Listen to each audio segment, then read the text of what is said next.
right, Mark, I think we've sort of plateaued on folks joining the room. Others can join as they come in, but I will hand it over to you to start us off. Thank you, Ben, and welcome to everyone. We're so glad to have you all on this call. It's such an important topic, and I think we receive more inquiries these days about Black cemeteries than any other historic resources. So it's a very topical subject for us to be addressing. There are likely thousands around the state and of cemeteries, and advocates are drawn to their preservation for many reasons. They're sacred ground, connecting us to cultural traditions and histories that reflect every era of Black history in Georgia, and provide critical information to families, historians, genealogists, and unfortunately, they're often the most at risk of loss due to development or deterioration. And I would just like to encourage you, as you do your work, as you do your research, for you to take the time to collect whatever stories you can that you glean from your work in cemeteries, and write it down. Make sure it's written and deposited at local historic societies or genealogical libraries, because as you collect this information, if you don't write it down, and it's not going to be able to be passed along to future generations. So we don't want this information to be lost when all of you go to the cemetery. So we're really grateful to have presenters here today who will share their expertise with you. Dr. Joe Joseph and Dr. Matternes from the New South Associates, Abra Lee and Ashley Shares from Historic Oakland Foundation, and Mrs. Elon Osby, a board member of Buckhead Heritage Association. And finally, I want to thank the Georgia African American Historic Preservation Network for their continued partnership on this workshop series, and invite Mary Joseph, the African American Outreach Coordinator at HPD, to say a few words about GAP. Okay. Go ahead, please, Mary. Thank you, Mark. Good morning, everyone. Again, my name is Mary Wilson Joseph. Again, I am the African American Programs Coordinator for HPD, which is part of the Georgia Department of Community Affairs. I've been in this position a little over 2 months, so I'm still getting my bearings. However, I have been, my background's in theater and historic preservation, and I was in the museum world for a little over 18 years, and preservation and museums a little overlap a little bit, but I'm happy to be back in my passion, which is preservation work. I am here to assist you all if you guys need any assistance in preservation or restoration, finding grant funding for that, as well as being on the National Register, anything historic preservation wise. I'm here to assist and travel around the state of Georgia and keep these stories and history alive. I am also the liaison for GAPN, again, which is the Georgia African American Historic Preservation Network. They do amazing work, like the partnership with the workshop we're doing today, as well as they do amazing newsletters called Reflections.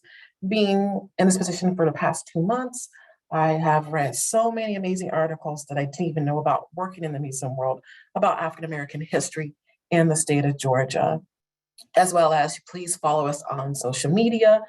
GAPN posts a lot of things about upcoming events around the state of Georgia, to presentations, to preservation terminology, unsung heroes, and foodways. And so with that said, the last thing I want to say is I'm excited to be a part of this workshop, and so is GAPN, to learn more about African American burial sites and cemeteries, and I am going to pass this on back to Ben.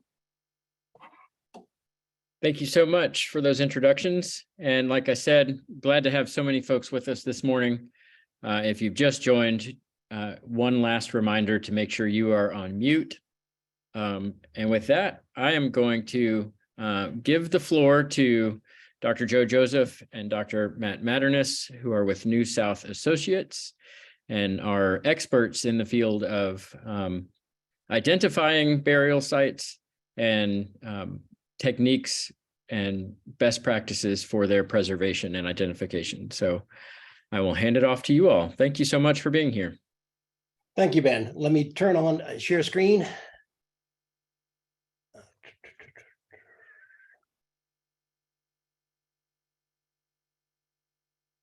All right, and everybody is hopefully in our slide presentation.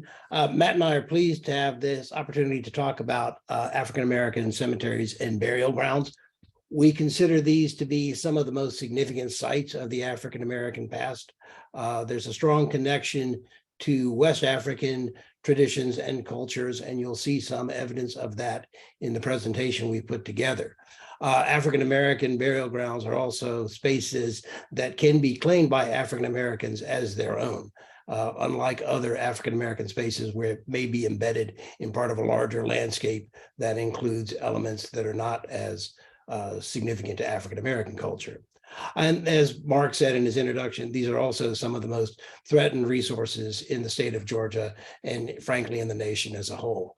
African-American burial grounds are often disregarded, overlooked, not considered when development projects are being planned and undertaken. And so some of what we're doing today is also going to provide some of the signs that can be looked for when trying to identify the location of an African-American burial ground. I'm going to note that the work that we're presenting is also embedded in a document that will be coming out from our partners at the Georgia Department of Transportation. For the past several years, we've worked with GDOT as well as with the review and advice of the Georgia Historic Preservation Division on a context for all of Georgia's historic cemeteries and burial grounds. And as you can imagine, that is a very diverse and deep topic, but it includes a fair amount of discussion about African-American burial grounds in particular. And that will be coming out through the Georgia Department of Transportation Office of Environmental Service. It'll be in a final document in the next 2 to 3 months. And so stay tuned for announcements from them if you're interested in seeing the cemetery context. So let's start off with talking about the types of African-American burial grounds. The first is the family cemetery. Family cemeteries are probably the most common cemetery type that we see in Georgia. However, we see them less frequently on African-American properties. Part of that is due to land ownership traditions that Black farmers often did not own the land that they were working and farming. There are also security concerns. In the past, African Americans were less likely to live in isolation, and so communities served to both support agricultural actions as well as to provide a sense of security. And then finally, when we're working on surveys, we can't always identify who a family cemetery is associated with. So we may be overlooking some that are associated with African American communities. Probably the most common type of African-American burial ground we would refer to as a community burial ground. This includes burial grounds of the plantation era.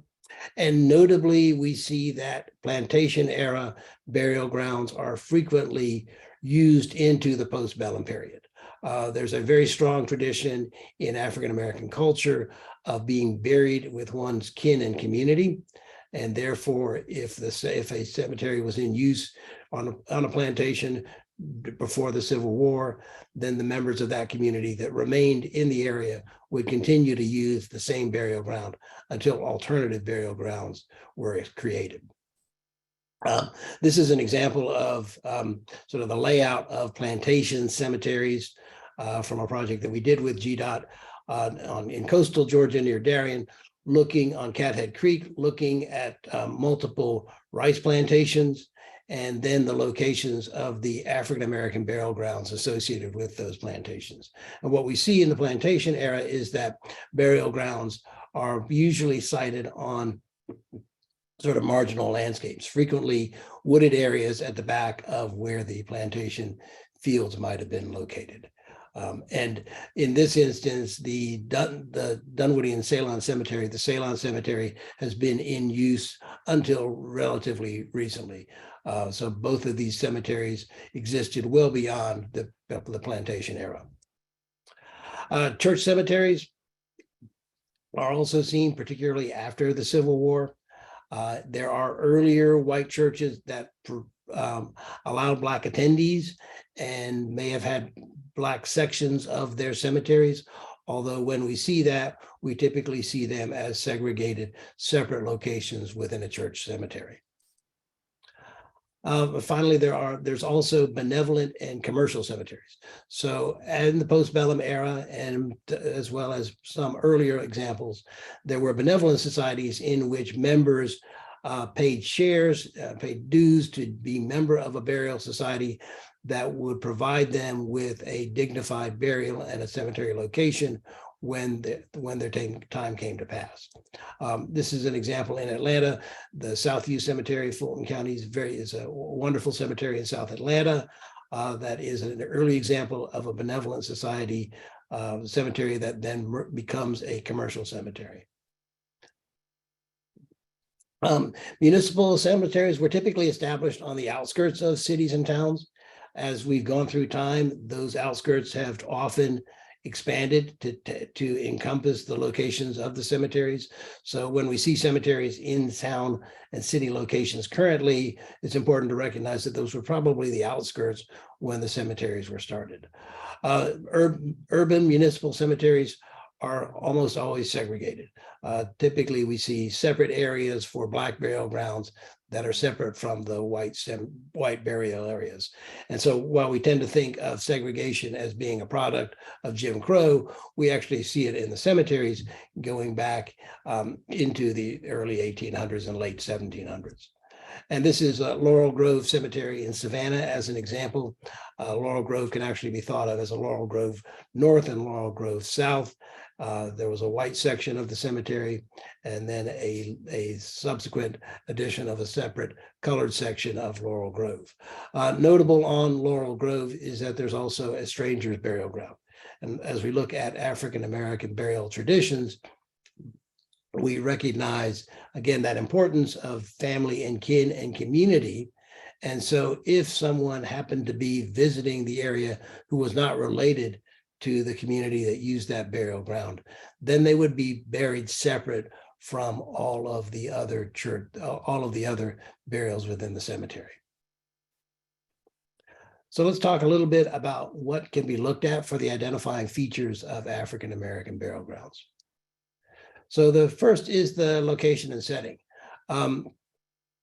There is no set place that African-American burial grounds can be found. Their cultural preferences for high ground overlooking water, but again, it was frequently not in the control of African-Americans to decide where their cemeteries were placed. On the plantations, we see burial grounds being sited in marginal locations, and that consists of typically wooded areas out on the edges of the fields where the farmer or the planter had decided that was not suitable for use agriculturally. Sometimes in the coast, that can include marsh edges or even on occasion, small hammocks within the marshes themselves. In the Piedmont, we've seen a pattern of finding African-American burial grounds in the corners where under the land lot system, different land lots met. And we'll give an example at the Avondale burial place as an example of this. Where land lots were owned by different owners, it's very difficult to try and plow at right angles. And so the corners of a land lot, when you didn't own the land lot next door, was an area that could be left unused for agricultural purposes and therefore provided a suitable place as a burial ground. And we've seen this at multiple African-American cemeteries, placement in a landlocked corner. And then in municipal cemeteries, as I mentioned earlier, Black burial grounds are typically segregated. And we often see these Black burial grounds in municipal areas being located on the slope of a cemetery if the cemetery itself was located on a hilltop. This is an illustration from the Willis Home Journal, 1849, of an African-American burial at night on a plantation in a wooded area. And again, this is sort of frequent references in the slave narratives about burials taking place, again, after the end of the workday and in wooded areas away from the planter's home and community. Cemetery organization is either informal or formal, and that's important to recognize because if you're coming from a white perspective, you tend to think of cemeteries as being very structured and having a defined organization and flow, but that is because there are cemeteries that are administered by an institution.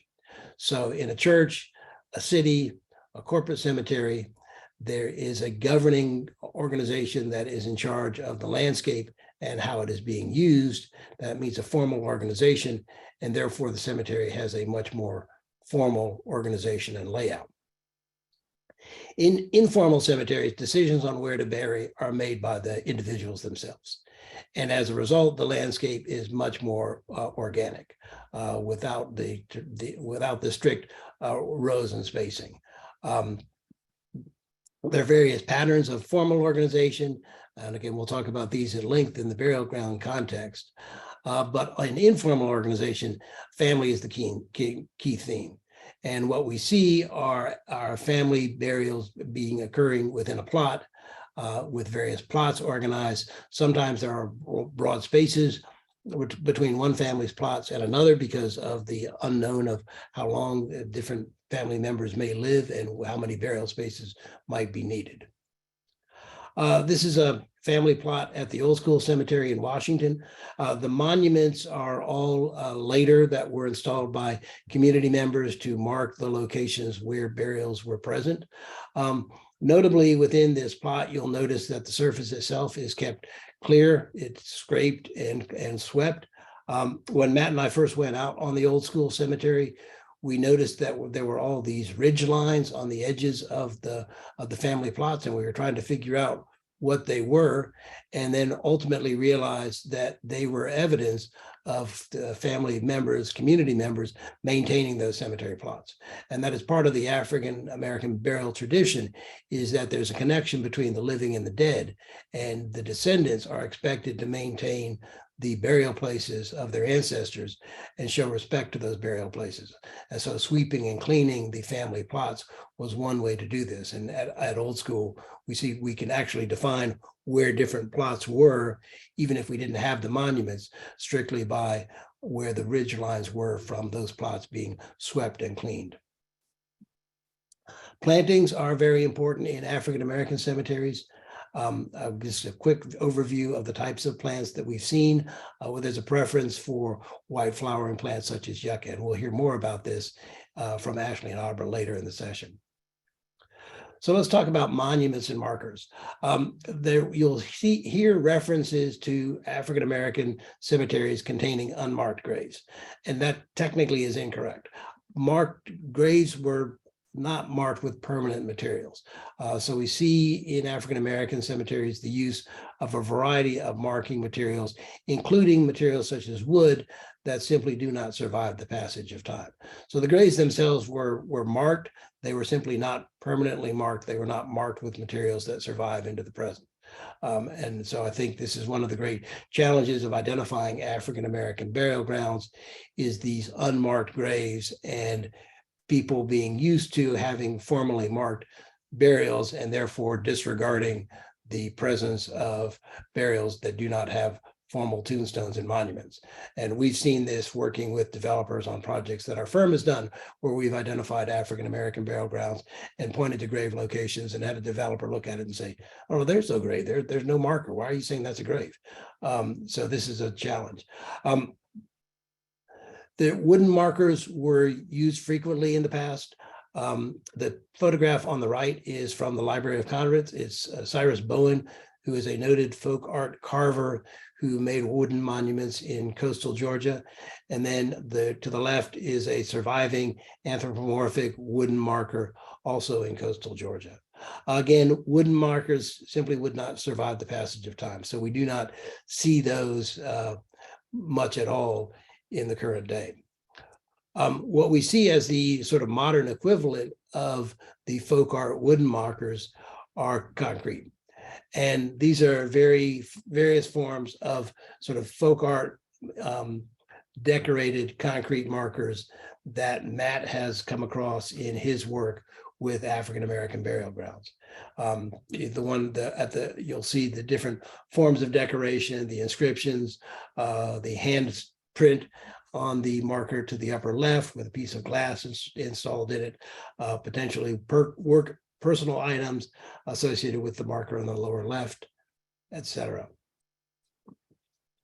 And graves may also be marked in the Piedmont with field stones.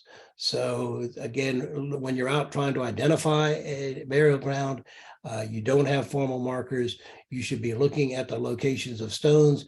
You should be noting, are there stones that may represent or head and foot stone, which we quite often see, or you may see stones outlining the location of a grave shaft. And the illustration in the right is a burial from the old school cemetery that was outlined in white quartzite stone. Graves can also be marked with a variety of other objects. There's the drain tile is used at the left. There is a crock that was used as a burial marker at the right. And the view in the center is a section of marble countertop or furniture top that had broken and then was reused as a burial marker. And it's important to recognize that due to economics, the formal marble granite monuments could not always be afforded and obtained. And so markers would be made with whatever was available to the community. And that includes the use of temporary funeral home markers. And we'll get this question a lot from folks who are working in African-American cemeteries, asking us, well, they found these iron posts with little plaques at the top, and they don't know what they were. And when burials were done by funeral homes, the funeral homes would have indicated the location of the burial and the name associated with it by using a temporary marker, such as the ones shown to the left. Sometimes those markers were actually embossed in metal. And so the burial on the right is a concrete marker where they had taken the temporary marker from the funeral home and used it as part of the burial marker. But these again are ways of designating the location of an African-American burial on the cemetery. We see evidences of West African cosmology in Georgia's burial grounds. This is an illustration of the Congo cosmogram, which is a Congo symbol reflecting the relationship between life and death. And at its most elemental, it is a circle with a cross in the center of it. And then you'll see at the right a grave marker from coastal Georgia that is embossed with the Congo cosmogram in the upper corner, in the upper arc. Probably the most significant African-American burial tradition that we see coming, African burial tradition that we see coming over to Georgia is the use of personal items to signify the location of someone's grave. And so this is an 1830 illustration of a Congo chieftain's grave in Congo, West Africa.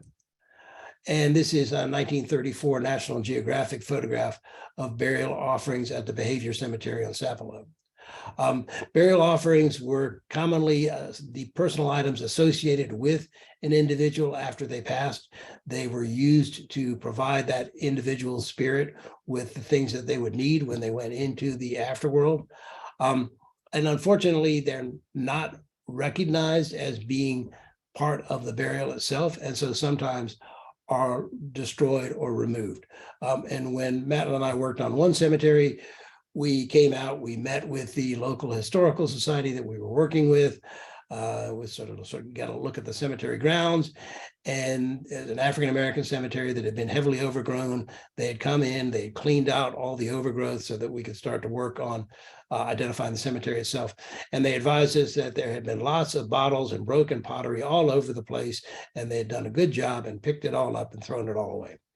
So if you are ever in an instance where you see ceramics, glass, any type of personal item associated with an African-American cemetery, please leave it in place. These are sacred personal items that reflect the lives of the individuals that is buried in that location.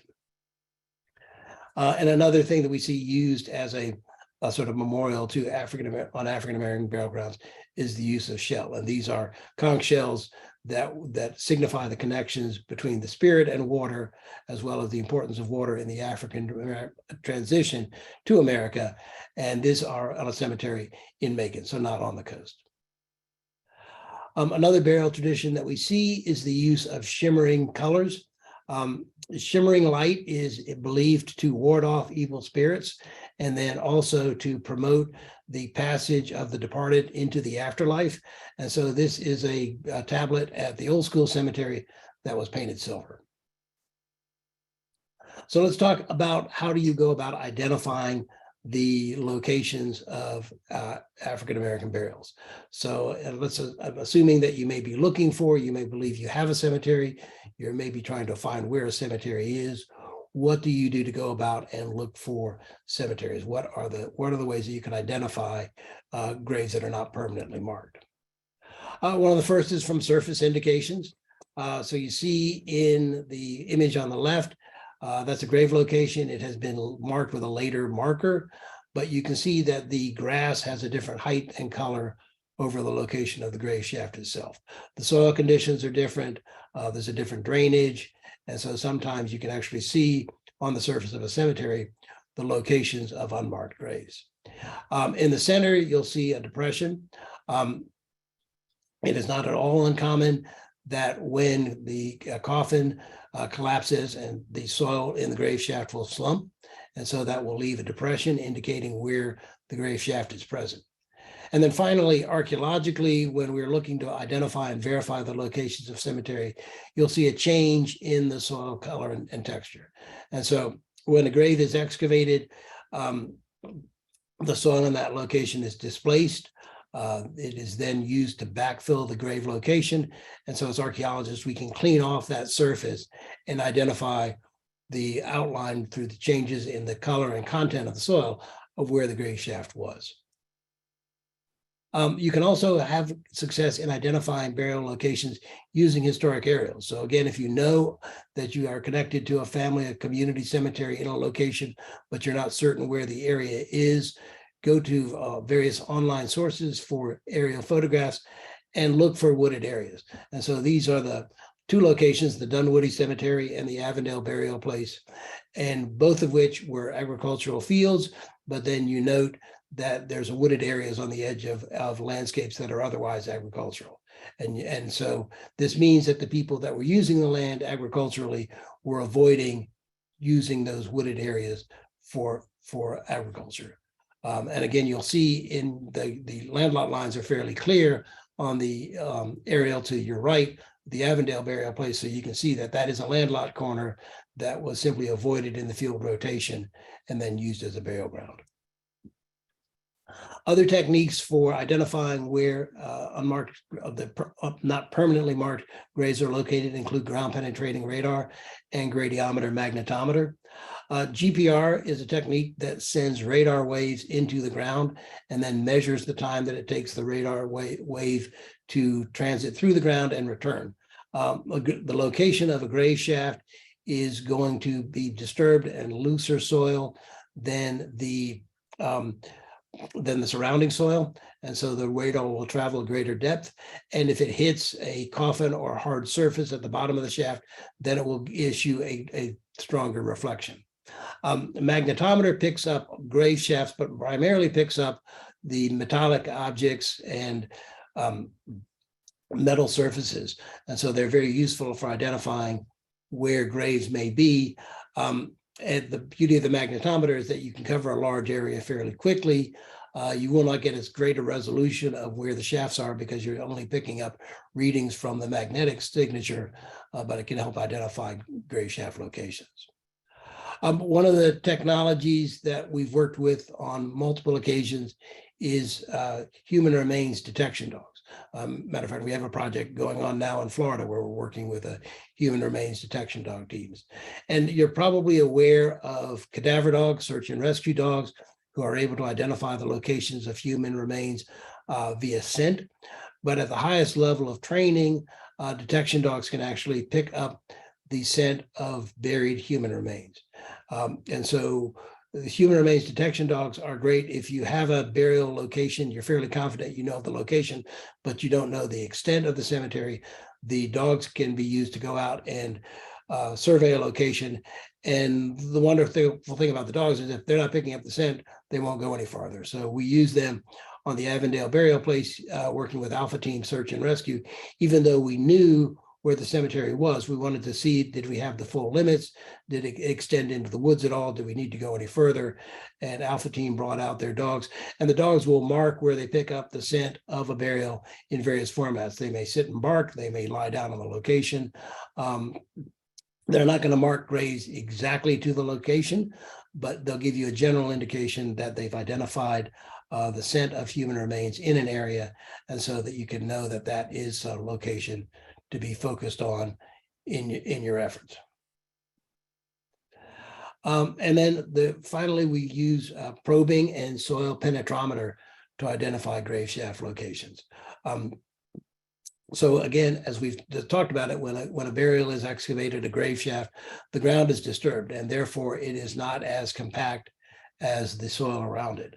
That means that if you use either a tile probe or a soil penetrometer, you can actually pick up the location of a grave shaft, because the probe penetrometer will be able to penetrate more deeply in that location than it might in the area the surrounding it. And so we use penetrometer and tile probes frequently to identify burial locations, particularly when we're working in wooded areas. Wooded areas are a challenge for ground penetrating radar because the tree roots themselves create obstacles, as well as they make it difficult to lay out a grid that is needed to do an accurate and adequate ground penetrating radar survey. So in wooded areas, we'll use GPR, but we'll also use GPR in locations such as established cemeteries. Now I want to turn things over to Matt, and Matt will talk to you a little bit about the work that we did on the Avondale Burial Place. This is a project that we did with the Georgia Department of Transportation. It's an African-American cemetery that was unknown when GDOT planned the road project, and they had acquired the right-of-way for the project. And it's a wonderful project that provided us, because they'd already acquired the right-of-way, they had to therefore go about relocating the cemetery. But it was a wonderful project for us because with the cemetery relocation, we were also able to do descendant community outreach, and there's been a great deal of public outreach coming from this project. So Matt, if you can come in and talk about Avondale, please. Good morning. My name is Matt Matternes, and I study cemeteries for New South Associates. One of the more extensively examined African-American cemeteries in Georgia is the Avondale Burial Place. It's in Bibb County. It's about 20 miles south of Macon. Avondale began as a communal burial ground for a number of pre-emancipation African-American communities and gradually faded into obscurity as families left as part of the Great Migration. Well, to help emphasize the site's importance, there is a website for the project. It's listed at www.avondaleburialplace.org. You can see the tag up on the right-hand side. Note that's all one word and it's all lowercase. Now, oral traditions, family genealogy, along with genetic testing, have helped to establish that there are historical links between this pre-emancipation through 20th century cemetery and modern living descendants. The cemetery has been the subject of a number of additional research projects, which include studies of African-American motherhood, migration patterns, residence patterns using census data. Work is still continuing on this project. So at the website, we overview the history, the genealogy, the burial traditions, the burial community, and the archaeology of the cemetery. Well, there's a lot of tabs, a lot of information, and if that isn't enough for you, you can type in the report's title, Hold Your Light on the Canaan Shore. That's presented up here on the top left-hand side of this. And you can download the multi-volume report where you can learn a whole lot more about this cemetery. Okay, next please. In addition, the Georgia Department of Transportation also commissioned a video entitled I Remember, I Believe, which some of you may have seen before on PBS.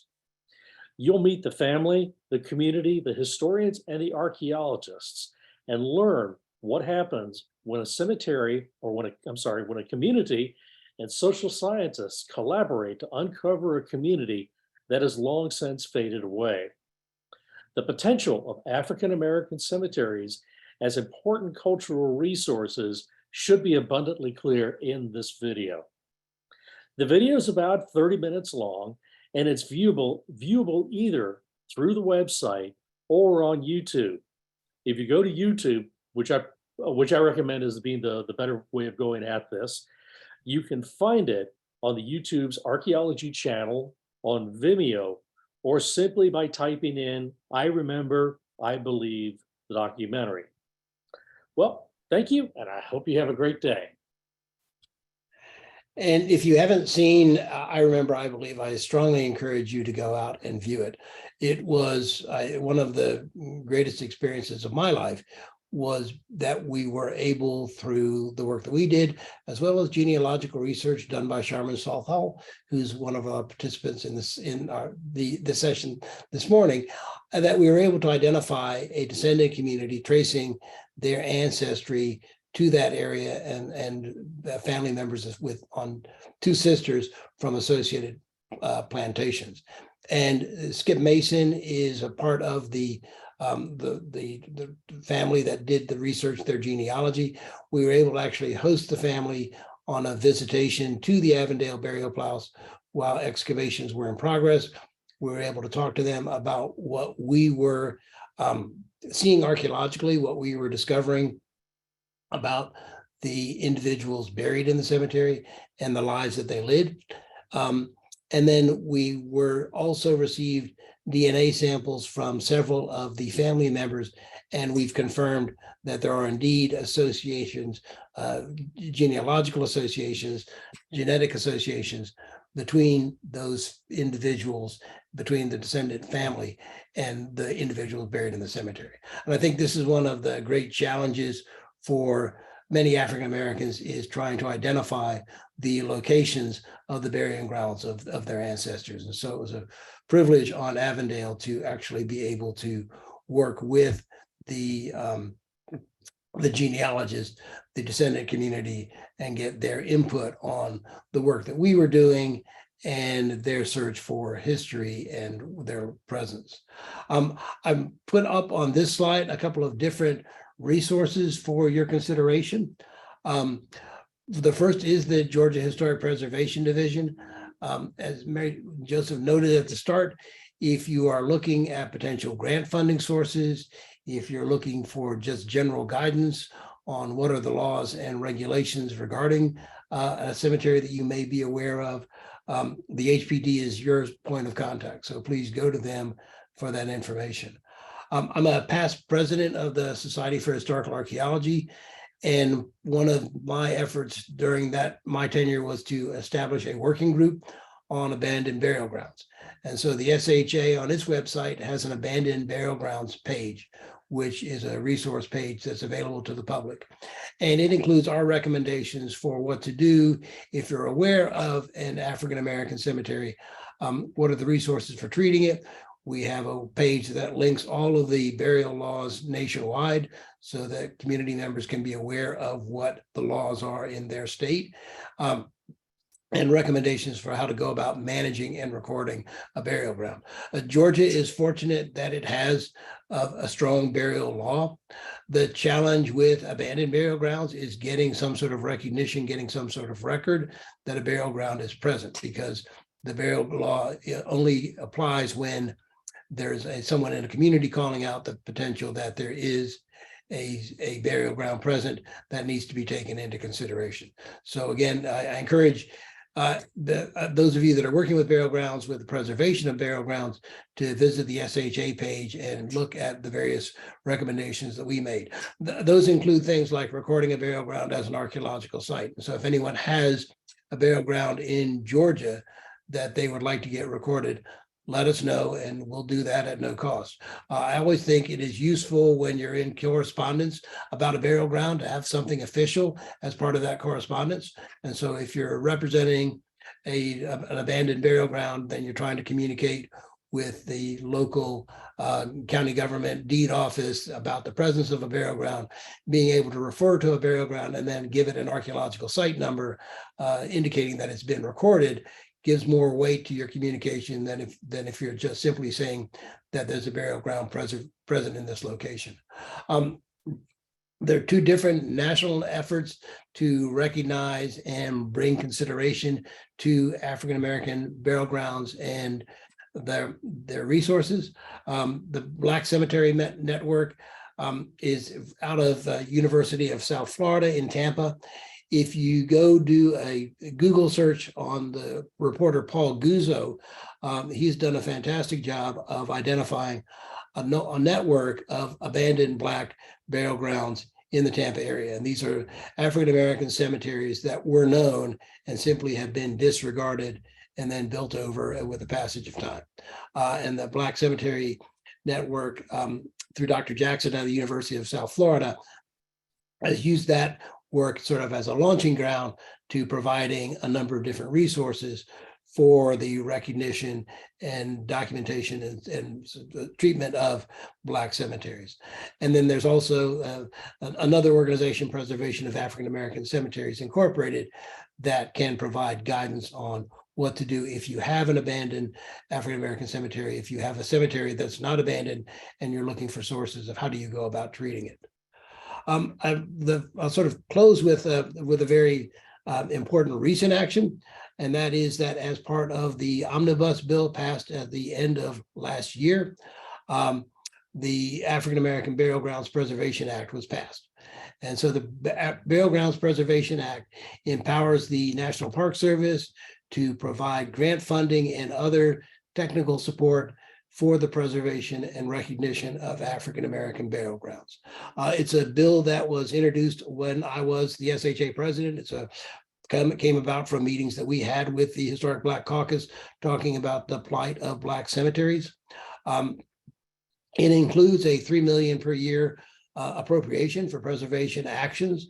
I thought it was interesting. The New York Times this weekend had an editorial about Black cemeteries, talking about how that was an inadequate amount for the federal government to assign to support the preservation of Black cemeteries. And I absolutely agree.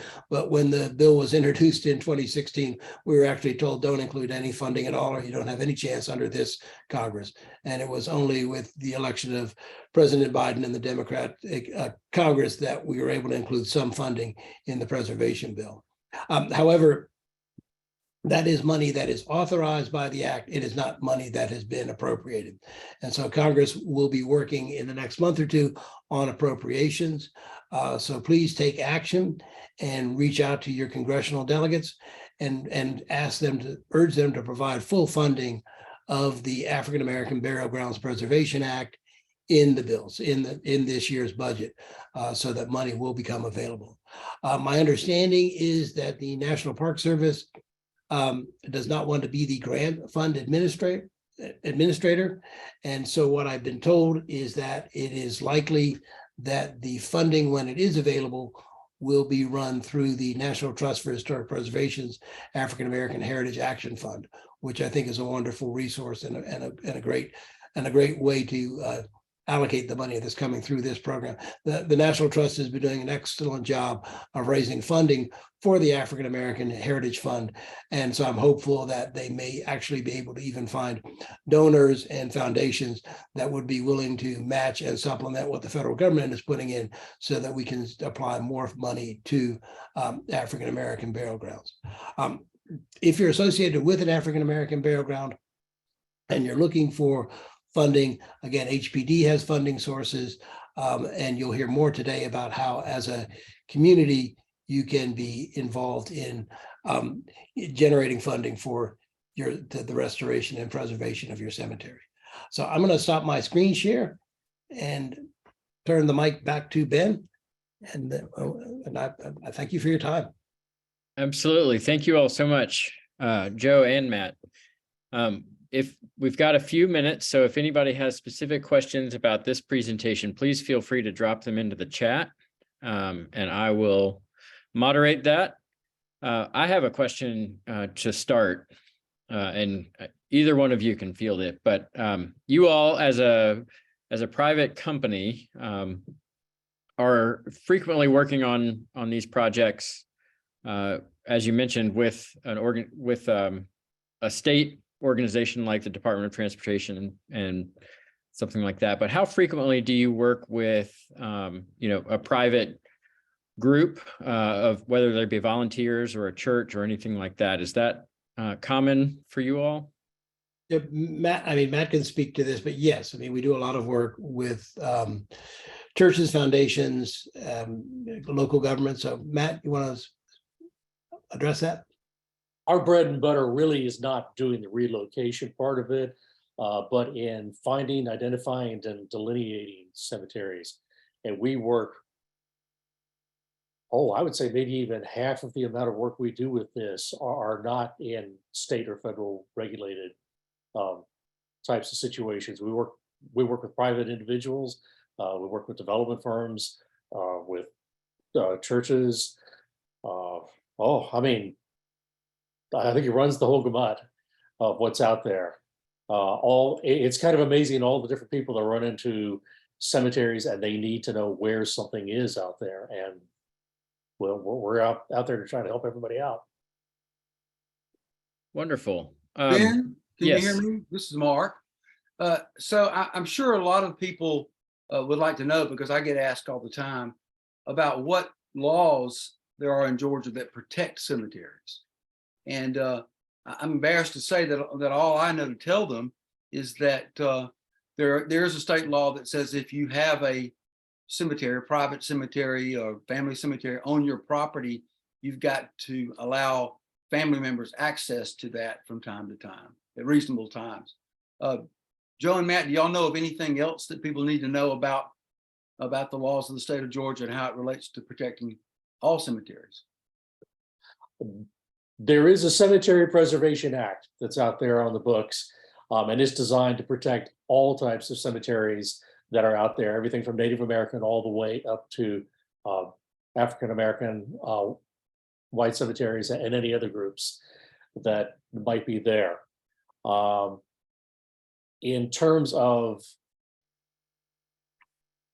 how to document and handle an abandoned cemetery, including the procedures of how you would go about relocating them. There's a 3672 is the primary document which we use there, and that outlines what the state allows as is needed to help delineate and archaeologically define the cemetery. Kind of sets the standards for all these types of things that are there. Depending on the situation, there are a number of things within the funeral industry guidelines in the laws that would pertain to specific examples of situations that might be applicable to this as well too. In general, we tend to follow the guidelines that have been laid out as part of the NAGPRA regulations to apply to all cemeteries and all human remains that are handled, and that seems to work extremely well for everybody with that. It's a good, powerful guideline. If you follow what's in there, you're likely not going to run into any problems with that. That question is a good segue to the question we've got in the chat and that I wanted to touch on anyway. What should folks do if they have identified a burial site that is on private property? It may not necessarily be threatened, but it's either being neglected or it's just there and they have an interest in it, but maybe not a direct connection to it. What is the best avenue or path towards engaging a private property owner? First thing you need to do is talk to the property owner and get access to go out there onto the property. And hopefully he will allow you to that. Now, technically in Georgia, there is no regulation that allows egress onto private property to go to a cemetery. And you have to talk to your property owner in order to be able to do this. If you know where the cemetery is out there, it is possible to record a cemetery as an archaeological site without necessarily going onto the property. A lot of times you can kind of ballpark it in and the form and the site forms are, I guess loose enough that you can say, well, yeah, it's located about here, and that gets a record of it out there with that. Working with your landowners, and if you can express that, you know, your interest is in trying to figure out what's going on with the cemetery without really doing any impact, and that there may not be anything beyond that on his end, any obligations. Those are the best kind of situations to work with that. Sometimes you can work with other local groups to help mitigate this as well too. And I'd also recommend working with the county, the local surveyor deeds officers, and making sure they include a record of a reported cemetery associated with that plat, because that way, if and when that property were to be transferred for some sort of development, there'd be a legal notice, or there'd be a notice within the deed record that there's a reported cemetery on it, which would then compel whoever the developer was to go do a formal cemetery survey and for the Georgia burial law, and determine if indeed a cemetery was present. Thank you for that. And then just very briefly, one more question. Have you found that in general, are African-American burial sites the only ones that include personal items on the graves, or are there other cultural traditions that reflect that? Everybody does everything, particularly when we're dealing with informal or folk cemeteries. The various communities are out there are going to bury traditions, are going to borrow traditions from one another. You can't say 100%, well, if you find personal artifacts out there on the grave surface, well, it's got to be African-American. That's simply not the case. But there is a much higher representation of personal items being present out there on the grave surface. I'm still in the search for the diagnostic artifact out there on the grave surface, which would identify a cemetery as being clearly, or a grave being clearly from an African American. And I don't think it exists at this point in time. But if you see large concentrations of these within a cemetery, there's a greater likelihood that you're looking at an African American cemetery as opposed to a white or a Native American cemetery, American cemetery. Well, again, thank you all so much. That was a ton of information, incredibly valuable.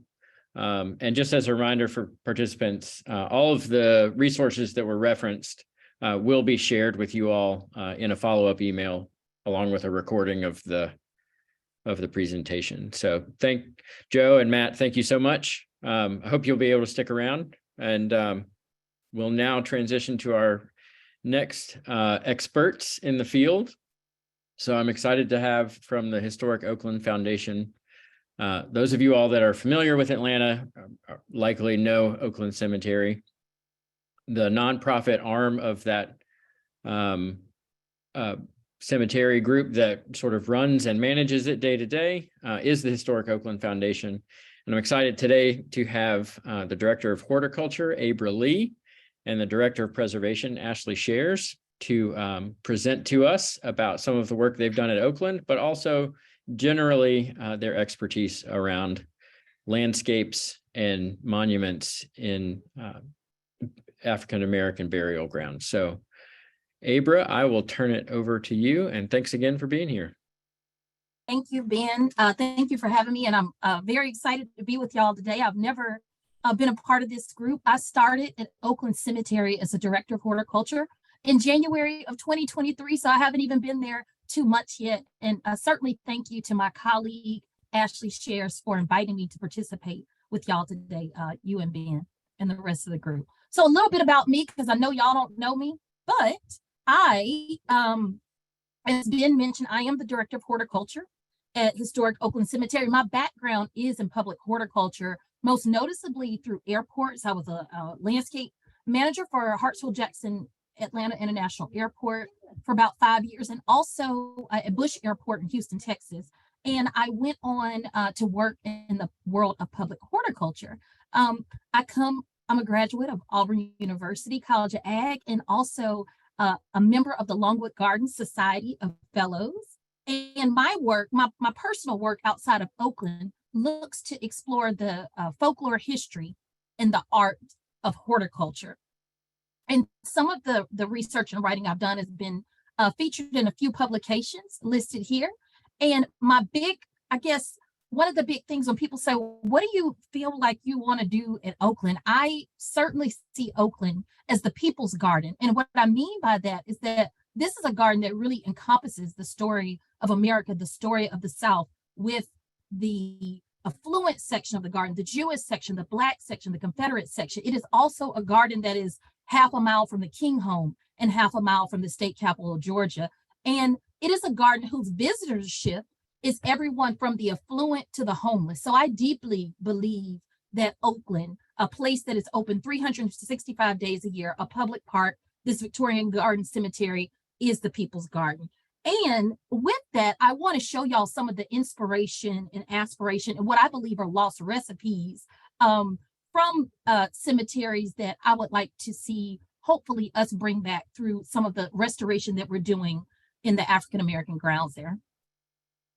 I want to not necessarily speak my words today, but let the people speak for themselves. The picture that you see on the left is a gentleman named William Lanier Hunt, Billy Hunt, a famous horticulturist from the South. And he was given a lecture in the 1940s, and he says this: when the war was over and old homes were burned or deserted, their gardens were ruined. But the former slaves had taken cuttings and roots that had come originally from England and the continent, from old Spain, for instance, and planted them in their little plots. They have some magnificent rare flowers. And the day that he's featuring, not featuring, speaking about, is the formerly enslaved Black people. This picture, a pretty famous picture from Magnolia Garden and Plantation in Charleston, South Carolina, showing some formerly enslaved people who were brought back on as tour guides. I say that in air quotes, a whole nother story for another day. But I want you all to get a visual of the people who went back and collected these heirloom plants that we have today after the Civil War, after the South was burned to the ground. An example is the plant that you see on the right. This is called a George IV rose, like King George IV rose.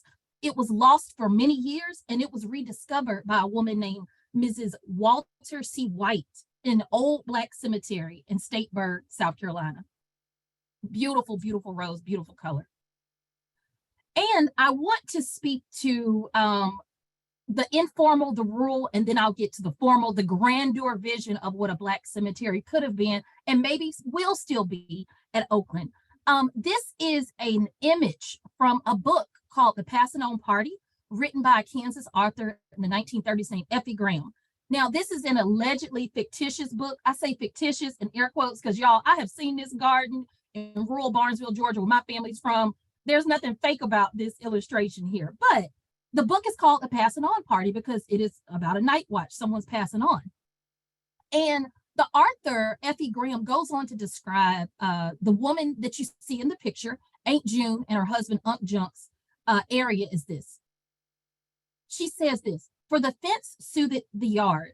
The first impression of viewing it was a half-pleasing, half-offending jumble of greenery and gleaming color, of bush and vine, of vegetable and blooming flower, of kitchenware, crockery, and defunct household furniture.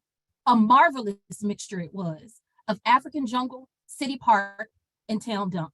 And Joe Joseph, who spoke before me, alluded to the gleaming colors that were coming from that garden. And I'm going to stay on this slide for a moment because specifically this picket fence. Aunt June, the woman that you see seated right there by her garden at the front porch of her house, she says this. She's talking to a stranger that's coming to visit her garden. The white picket fences over there, all them pickets that come from the burying yard. They were taken from graves of 3 of Colonel Mosley's 3 wives.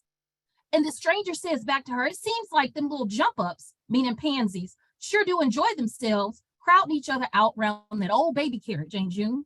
And she said back, them blue-eyed flowers make me remember Miss Judge Cartwright's children. I used to push them around in that old baby buggy. And so she's using her garden as this place of remembrance, remembering this child that she raised that died in infancy with these blue eyes and using the plants to symbolize that. And then the stranger asked, well, what about that other baby carriage? Those with the white flowers hanging over the sides. And she says, well, that's old Miss Preacher Newton's onlyest little girl that's dead. Miss Newton said, take that buggy home with you, Aunt June. I can't stand to see it around when the other babies are riding in it. So I played with the white posy, says Aunt June.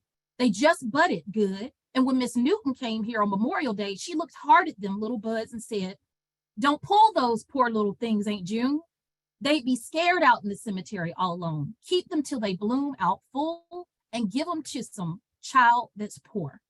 And Aunt June says back, and I always does. I always do. So obviously this is an older Black woman in Kansas using African-American English and vernacular dialect. And I wanted to show this picture because she referenced the orphans. And this is a picture I found so long ago. I'm certain it was through the Library of Congress, but I just cannot find where it is on their site anymore. And this is an illustration that someone made of orphans at a cemetery. And you can see how the level of beautification that was added there, that was done there with these Black children. So again, we see Aunt June and we hear her garden being discussed in detail, and they spend a very good amount of the first chapter going into Aunt June's garden in detail in the passing on party. But here is a reflection of what a rural cemetery may have been to this artist, this illustrator that captured this in the late 1800s, early 1900s. And I won't get too deeply into detail here, but this is a woman named Carrie Steele Pitts Logan, who is buried in Oakland Cemetery. And Sarah Van Beck wrote a wonderful article in the Southern History Society on how Carrie Steele Logan's home, which was a half-mile from Oakland, was used as the inspiration for the beginnings of the African-American planting restoration that started around 2018 at Oakland. And with that, this is a picture of Carrie Steele in the Atlanta Journal-Constitution in 1899. And they go over there to discuss her work as a woman who is taking in orphan children in Atlanta. There are 75 children living at this home. And the artist and the interviewer go into detail to describe and to draw out and sketch out the gardening work is being done. And it says the yard and garden grounds are well kept. And the boys are assigned the task of keeping the weeds out of the yards. They water the flowers and train the vines to run over the windows. In the backyard is a large garden. And so some of these plantings were used as inspiration in that section. And Carrie Steele Logan has a beautiful graven marker with her family at Oakland to this day. And I want to wrap up my time here with the great, who else but Zora Neale Hurston would come up with a grand vision for what a Black cemetery could be. And in 1945, June of 1945, she writes a letter from the houseboat that she's living in Daytona Beach, Florida. She writes to W.B. Du Bois because she wants to discuss with him the possibility of building a Black cemetery to house Black celebrities, great Black thinkers, like what you might see, the famous cemetery in Paris, which I'm not recalling the name now. But she says this to Dr. Du Bois. She says, "Dear Dr. Du Bois, why do you not propose a cemetery for the illustrious Black dead people? If you like the idea, may I make a few suggestions for you? Number one, that you secure about 100 acres for the site in Florida. I'm not saying this because this is my birth state, but because it lends itself to decoration easier than any other part of the United States. I think that is why Edward S. Bach chose Florida for that world-famous Bach Tower. I hope that you have seen it, for it is a thing of wondrous beauty. And the thing I want you to know is that 2/3 of the beauty is not in the tower itself, but in the surroundings. You see, Dr. Du Bois, the very woods of Florida afford trees and shrubs free that would cost a fortune north of here. Magnolias, bay oaks, palms, pines, all free for the taking. Beautiful shrubs, while not wild, so plentiful that you could get thousands of cuttings of hibiscus, croton, oleander, and the like for the mere asking. By the time that each well-known Negro contributed a tree or two, you would have a place of ravishing beauty." And she's describing this cemetery of her dreams, advocating fiercely for Du Bois to purchase this land and get her done. She says, number 2, that there shall be no regular chapel. Let there be a hall of meeting, and let the Black sculptors and painters decorate it with scenes from our own literature and life, mythology and all. Funerals can be held from there as well. Now, when she says mythology and all, me being a Zora Neale Hurston stan, I think that she's certainly referencing Black hoodoo and voodoo, because she has experienced it. She has lived this. She has gone to Haiti and to the Caribbean, to New Orleans. So owning that the Black experience is really significant and rooted in Africanisms coming from the West Coast of Africa. She also says this to Du Bois: for you must know that the place would attract visitors from all over the world. We must assume the responsibility of their graves being known and honored, their meaning Black people. You must see what a rallying spot that would be for all that we want to accomplish and do. Let no Negro celebrity, no matter what financial condition that they may be in death, lie in conspicuous forgetfulness. We must assume the responsibility of their graves being known and honored. You must see what a rallying spot that will be for all that we want to accomplish and all that we want to do. And she's referring to Du Bois being this prominent Black scholar, certainly a godfather of the civil rights movement, and what can be accomplished with a cemetery like this. So with that, I'm going to stop and pass it on to my colleague, Ashley, so she can share with y'all. But this is the inspiration, certainly that of Zora Neale Hurston, for what Oakland Cemetery, the African American section, could be. Thank you.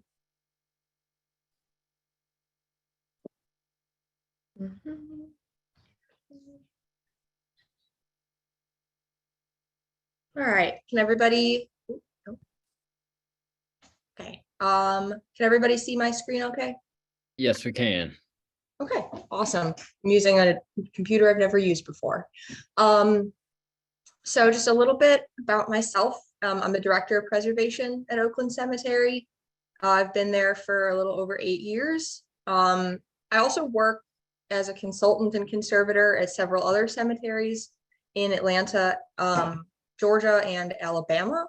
I went to Georgia State for my MA in Heritage Preservation. I'm currently working with the City of Atlanta on the Atlanta Cemetery Network. So if you are a part of a Atlanta area cemetery, please make sure that you contact me after this and so you can be a part of it. My biggest focus at my job at Oakland and elsewhere is in materials conservation. So I'm not much of a historian or a genealogist, but I do believe very strongly that cemeteries are the most vital historic sites that communities have, and that preserving them is not only important to our heritage, but it's an act of compassion and honor.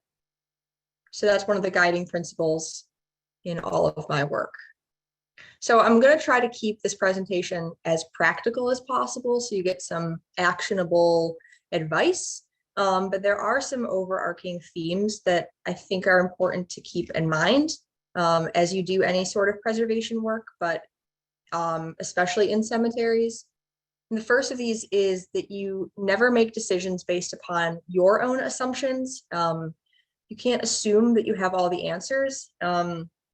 Just because you've seen one cemetery doesn't mean you've seen them all. The second thing, and the most important, I think, is to aim to do no harm. This means that it's oftentimes better to do absolutely nothing unless you know you're doing the right thing.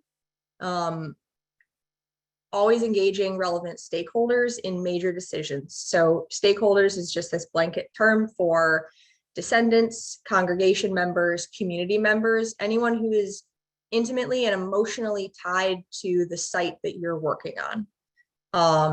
That might be you if you're on this call, or that might be not you. So making sure that you're engaging with the right people. As Abra alluded to in her presentation, there are pages of history or lost recipes that are lost forever. So there's going to be gaps in the historical timeline and literal gaps in the cemetery. And so you can't make assumptions about what used to be there. And you might not actually ever know what used to be there.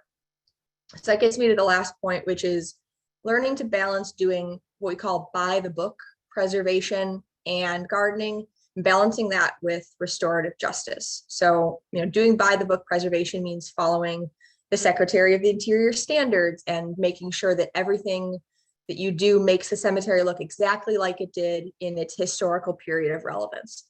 So it might often be that that historical period of relevance was during the Jim Crow era or during enslavement. And the reason that the cemetery didn't look very beautiful, quote unquote, beautiful, is because the people being buried there were enslaved, or the people being buried there were economically depressed and didn't have the means. So do you return the site to exactly what it looked like during that time period? Or do you honor the site and keep that in mind when you do gardening and when you do preservation? So there's different ways to consider that, but that's something that you really should be keeping in mind, especially when you're engaging with descendants. So the 7 main things we're going to talk about are, how we get the actual work done in a cemetery, and then how you plan and prioritize for that work. Okay, so first thing we want to talk about is who's going to be doing the actual work in your cemetery. And these following slides are going to be meant for you, but also meant for you to help make decisions about whether you and your group are capable of doing the work yourself, or if you're going to be using contractors or a combination of both. So before you do any work, this was mentioned in early slides or earlier presentations, but you have to get permission before you do any work on the site, obviously, by the person who owns the property. So the work you're going to get done is going to depend on your resources, both human and monetary. And volunteers can be used for a lot of things, especially simpler projects.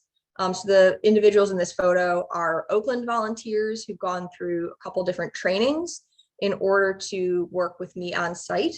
So in general, smaller and less complex projects like what they're working on right now, which is resetting a simple garden stone, can be done by trained volunteers. But in general, anything that's fragile, larger than about 75 pounds or so, and badly broken should always be worked on by a professional. Oh, shoot. How do I go back? There we go.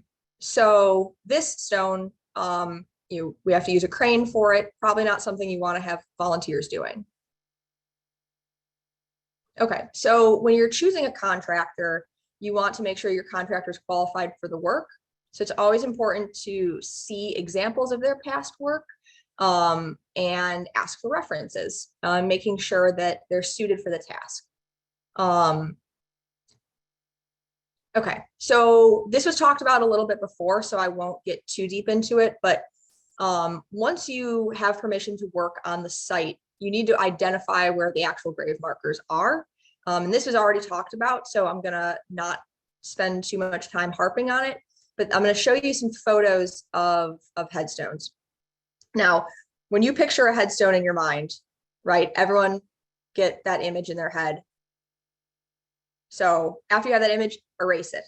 You need to stop using the word headstone. Just start using the word grave marker for now, because a headstone makes you think about something marble or granite and intricately carved, most likely. But a gravestone or a grave marker can be literally anything, like we already talked about. So they don't always have inscriptions. They might not even be cut stone. They might be from manufactured materials as opposed to stone. But it's always important to remember that if you're in a cemetery and there are stones, they don't come from nowhere, and they are very likely headstones. So you always need to keep in mind, unless you know for certain otherwise, it might be a headstone and it should be treated as such. So this is a photo from Woodland Cemetery behind Clemson University. So these are what we call field stones. So oftentimes graves are marked with a stone that was really readily available and not even cut. So these may have just came from a local creek or river, and they were already roughly the size and shape of what the people wanted their grave marker to be. Some of them are also very small and buried beneath leaf litter. So always, understanding that what you see isn't what's there all the time. So looking under the leaf litter can be helpful. So these are other examples of concrete headstones. And then the image on the left is a piece of marble, but it has not been formally cut or inscribed. The middle is some bricks. So brick is really commonly used to surround a grave. And then on the far right is some poured concrete that was poured directly onto the ground over the grave and then inscribed with some sort of sharp implement or instrument, and has very quickly begun to get buried by dirt. Okay, so let's talk about headstone fragility. So this is really important, like I said before, to do nothing than to possibly do damage. So these, before I get to that, so if you go into a cemetery and something is stable, it's better to leave it be, even if it's crooked. So something being crooked is an aesthetic problem, not a safety problem. Your goal should never be to make your cemetery look perfect. Before you do any work, you need to identify the material that you're working with, and knowing its properties. So if you're working with marble, it's going to be different than working with granite, because marble tends to not weather as well. And if you're working with concrete, knowing that the way concrete degrades is going to have very specific problems. So these two headstones on the left, or grave markers on the left, are both cast concrete.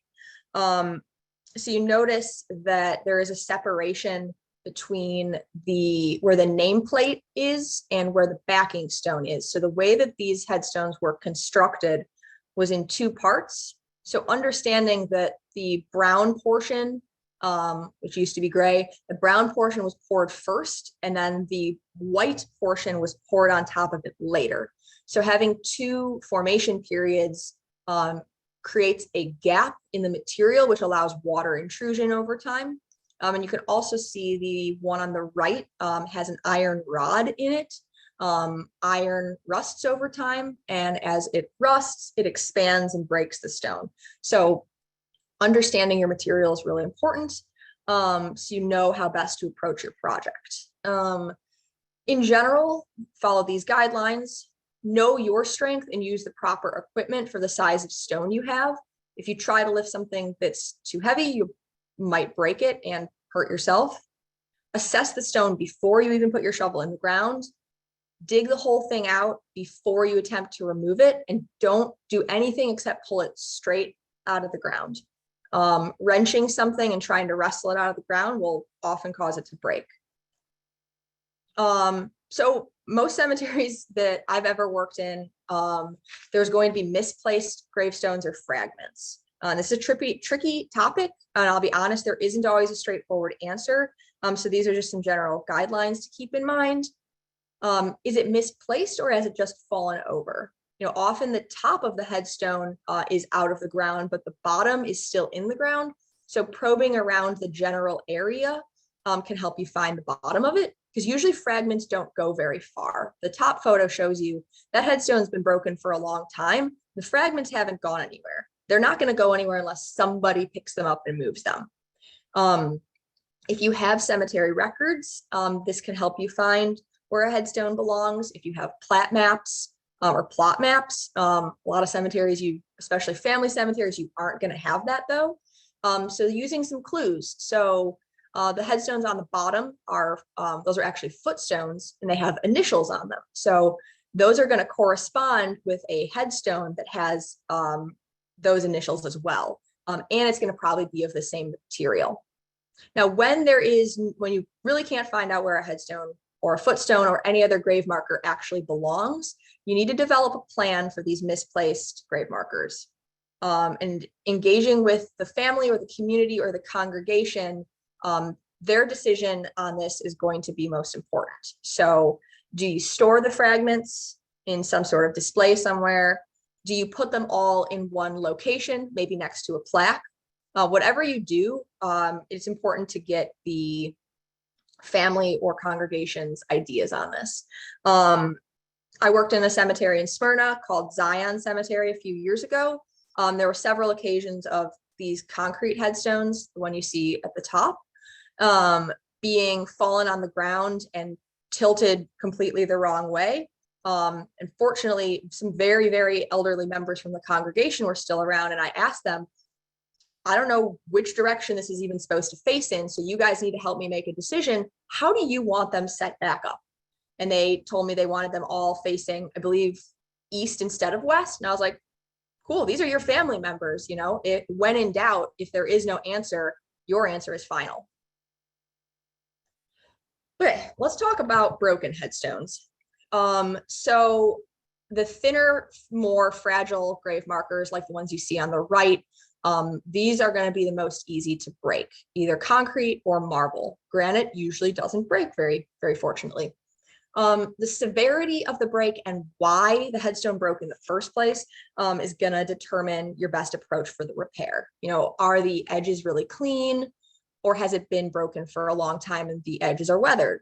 Is the headstone thin or thick? Is it really tall and top heavy? Are you missing some pieces? Also understanding why. Was it a design flaw like we talked about with those concrete markers? Or is it under a tree that's dying and dropping a bunch of limbs? Probably need to get rid of the tree before you even bother repairing the headstone, because it's just going to break again. Do you have lawnmowers that keep hitting your headstones?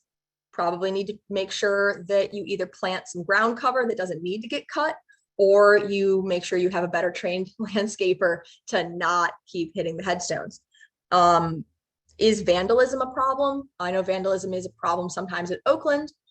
So when we repair headstones, we make sure that we repair them in a way that when they do get vandalized, or if they get vandalized, they break only in the same location they broke historically or broke before. So we had vandalism 2 years ago, and 3 headstones were knocked over that had been repaired, and they broke in exactly the same place. And it was a very easy re-repair, as opposed to if we had repaired it in a different way.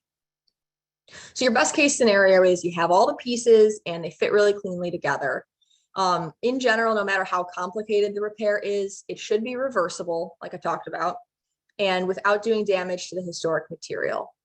Your materials should always be compatible with historic stone. So a lot of times this means using lime-based mortar, not cement that you get from Home Depot.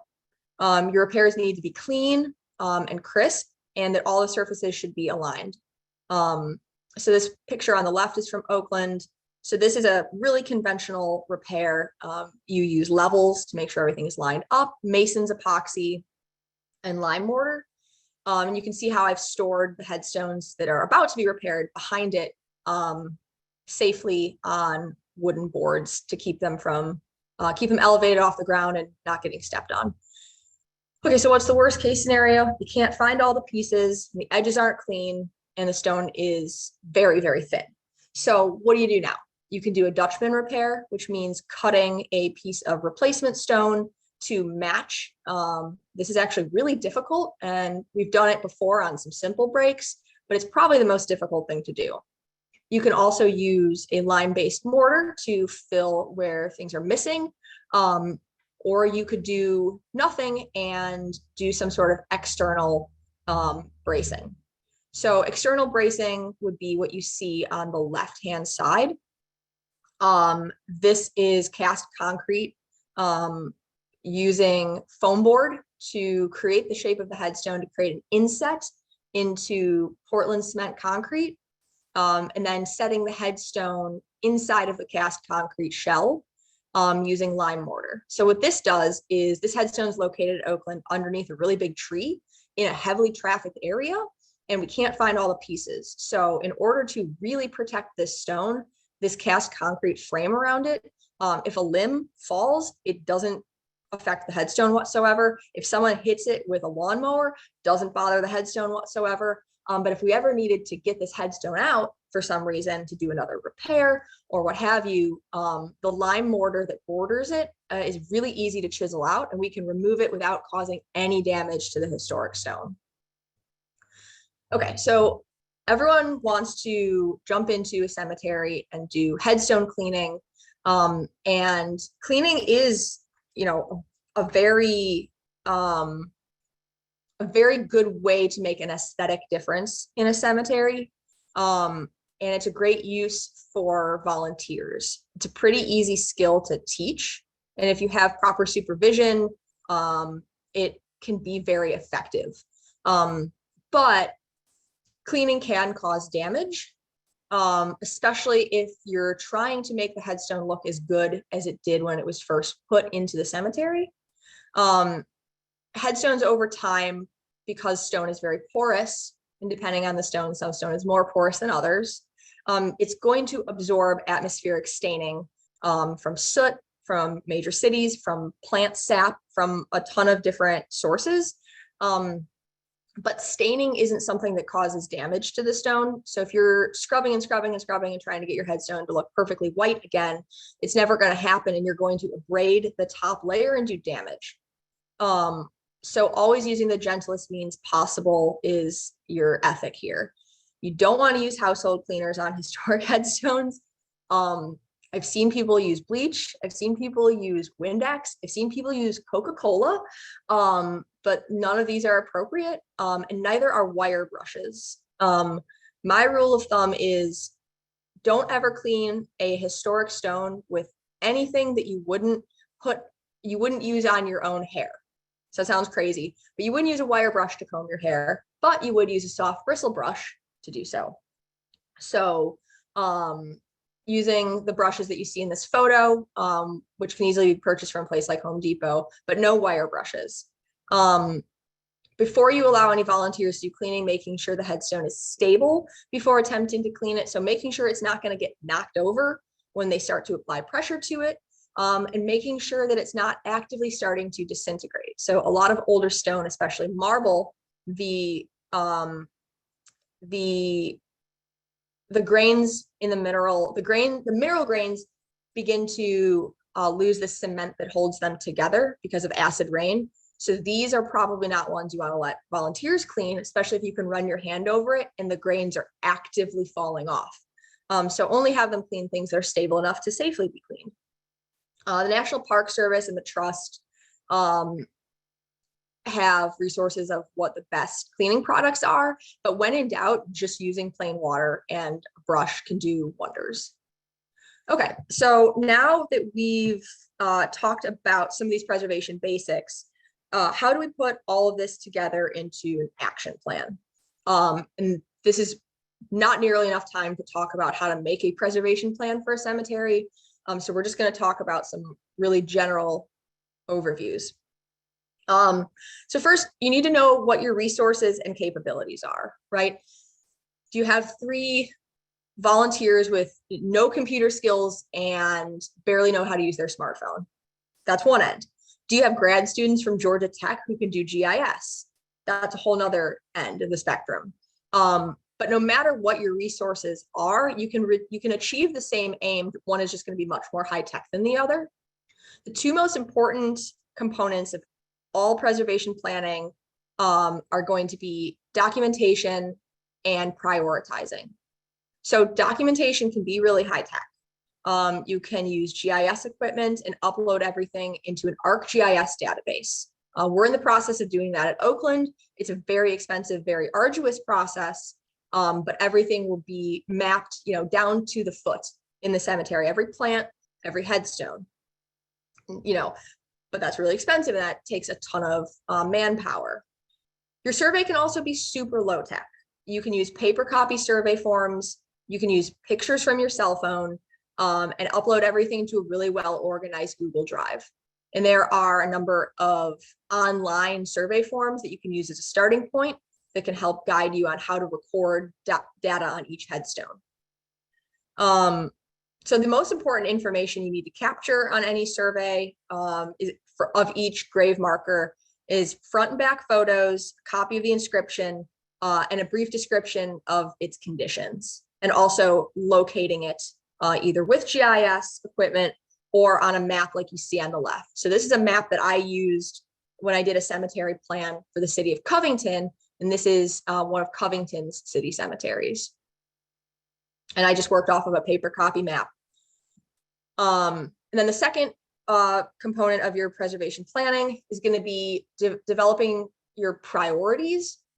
So what does it mean to prioritize hardscape projects? So you need to consider 2 factors, that's safety and aesthetics. So safety means both human safety and grave marker safety or historic material safety. So The biggest priority is going to be, is it a danger to the public? So large monuments that are leaning significantly, really tall walls with loose stones, or dangerous trees, and monuments that are loose from their base, especially taller ones. And then being a threat to historic property means maybe very thin headstones that are leaning, because thin headstones that are leaning, there's a lot of pressure being put at that point of insertion into the ground, and they very easily can snap. Also, small broken fragments lying on the ground. These can easily get run over by a lawnmower and broken further, or stolen by ne'er-do-wells. And then headstones that are directly located below an unstable wall. So if that wall were to tumble, it will crush and shatter the headstone. And then after your safety considerations are taken care of, then you can look at the aesthetics of the site.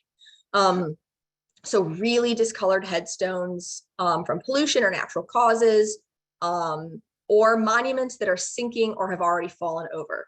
So it might look really bad, and this is something I have to tell visitors all the time, that a large headstone that's really thick and massive that has fallen over doesn't look great, but it's already fallen over. It's not going to cause a problem. It's not going to threaten anyone's life safety. And it's not going to break because it's already on the ground. And it's so big, no one's going to hit it with a lawnmower because you can see it above the ground. So it might look bad, but it's not your top priority. And when we're thinking about prioritization, you also have to wonder and ask what the stakeholders think is important. So personal and emotional ties to a particular grave marker have to be held in the same regard as aesthetics. Safety, always your number one priority. If someone's favorite headstone is in great shape, but something is going to fall on somebody, you got to make that the priority. But if one thing is really dirty and another thing is really dirty, if a congregation's founding members are buried in one place, they probably want to take care of them first, and that needs to be taken into consideration. I know we ran through this super quick, so I'm going to stop sharing my screen if I can figure out how to do that. And please ask whatever questions. And if it's a super long question, you can also email me and I can talk in more detail about some of this stuff separately. Nope. All right. Thank you, Ashley. Oh, there it is. Never mind. There we go. Okay.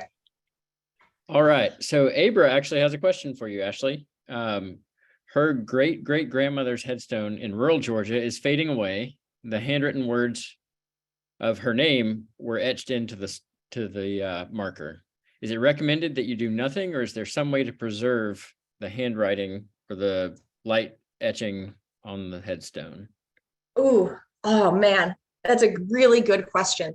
And it's going to depend on a lot of factors, but in general, what the headstone is made out of, is it natural stone? I'm imagining maybe it's marble if it's disintegrating or degrading at all. There are processes to help slow down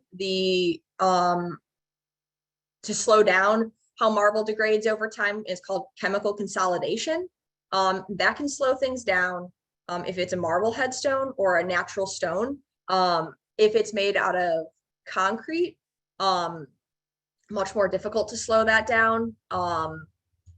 Preventing moisture from accumulating on the stone can slow down. So if there's any shrubs planted around it, keeping those pulled back, because water is your biggest enemy in terms of stone, both just water and acid rain.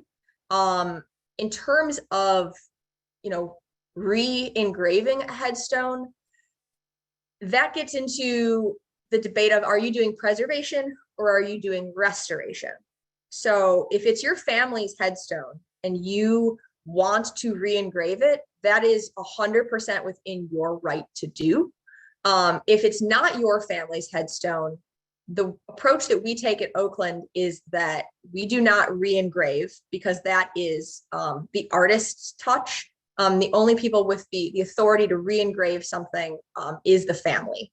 because it creates what we believe is kind of a false sense of history and makes the headstone look new when it's not actually a new headstone. So our ethic is more to slow down the process of time rather than recreate something to look new again.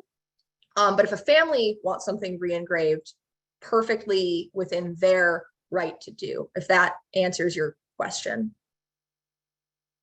I think that's an excellent question and touches on some topics that folks that aren't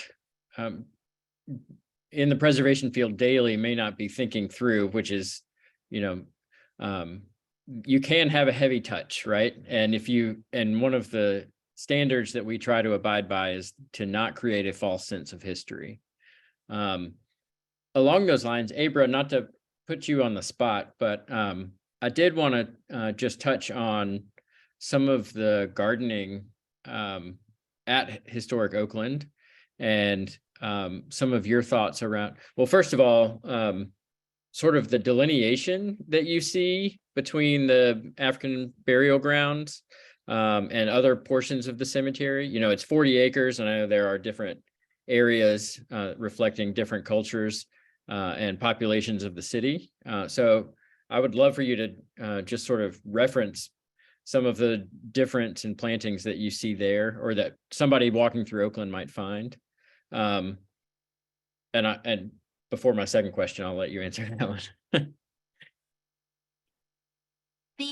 So with the African American section, I mentioned Carrie Steele Pitts, and Sarah Van Beck did a beautiful article in the I want to say it was the March issue of the Magnolia, the Southern Garden History Society, and she described some of those plants in Carrie Steele's garden and what was the influence for the original plantings that went into the restoration of the African American section starting in 2018. So with that, I mean, there's daffodils coming up now. These are plants that have been at this point brought in as well. I can't say that I see there's some quote unquote special delineation from the other sections. And with that, I am not a historical purist, meaning there are some people that say, hey, leave it, don't do anything. This is the way it's been. We have old pictures. And I'm saying, how can you not see how grand of a vision Zora Neale Hurston had? We have to do something. We have to, use these heirloom plantings that the ancestors saved that came from Europe. So my grand vision is to use that as inspiration. Certainly not turn into Disneyland, but acknowledge that Black Americans have a long history of beautification and artistic insight and value that they've added to horticulture. And why not express that at those gardens? It doesn't seem to make sense to me to be dismissive that the Atlanta Journal-Constitution went into such detail to describe Carrie Steele's garden that you get to her grave site and it's 4 plants there. Or if it's even that many. So that would be hopefully the vision moving forward of the African American section at Oakland. So I hope that gives you a little insight, Ben. It does. That's very helpful. And I really appreciate you all's presentations. And I know, Ashley, you were trying to be practical, but I do want to ask one philosophical question of you all, since you work at a place as dynamic as Oakland. And that is the ideas around preservation and dignity. Because you are working with graves of folks that you do not know, do not necessarily, you may not even be able to identify the individuals in the graves, but sort of the philosophy that you all have around the work that you do, providing that opportunity for dignity and that connection between the living and the dead as a preservation practice. I'll go first, Abra. Since I've been at Oakland for a while, and I've had a lot of time to think about this. On a practical end, I get asked this kind of question a lot: is what gives you the right and the authority to do this work?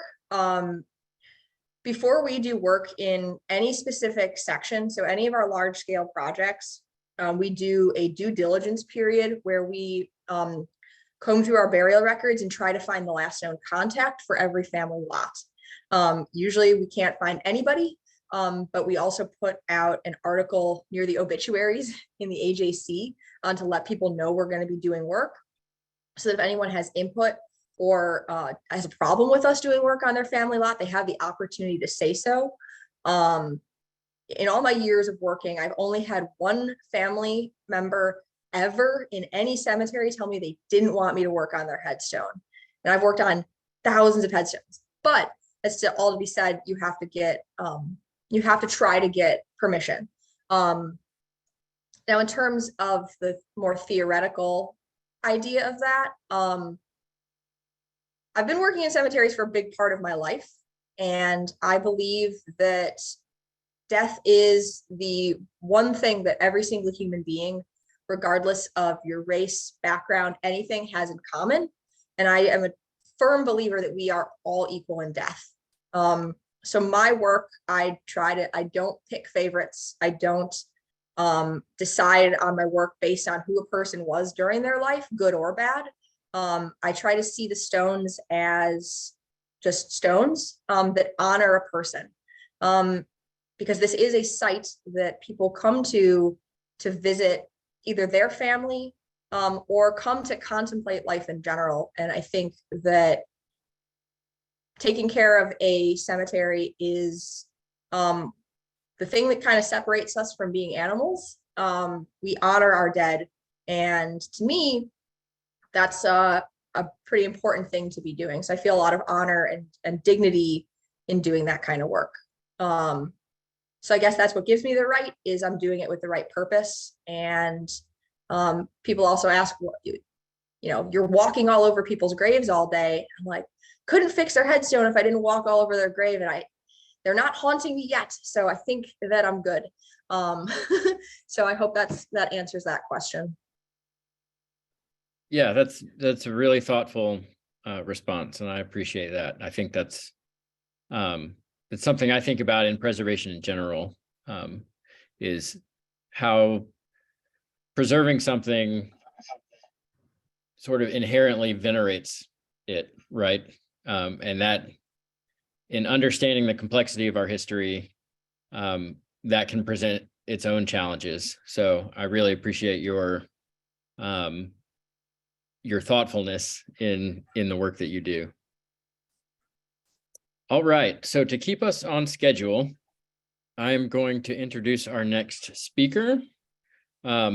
These Preserving African American workshops have provided the Georgia Trust a really great opportunity to highlight and introduce folks that have been doing sort of the grassroots work of preservation.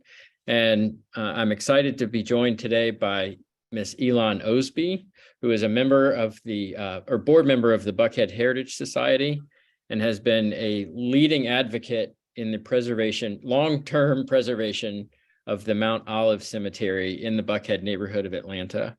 So she is going to explain her connection to that cemetery and sort of the long and winding road that she and Buckhead Heritage have taken towards its preservation. So Ms. Osby, thank you so much for being with us. Thank you, Ben, for inviting me.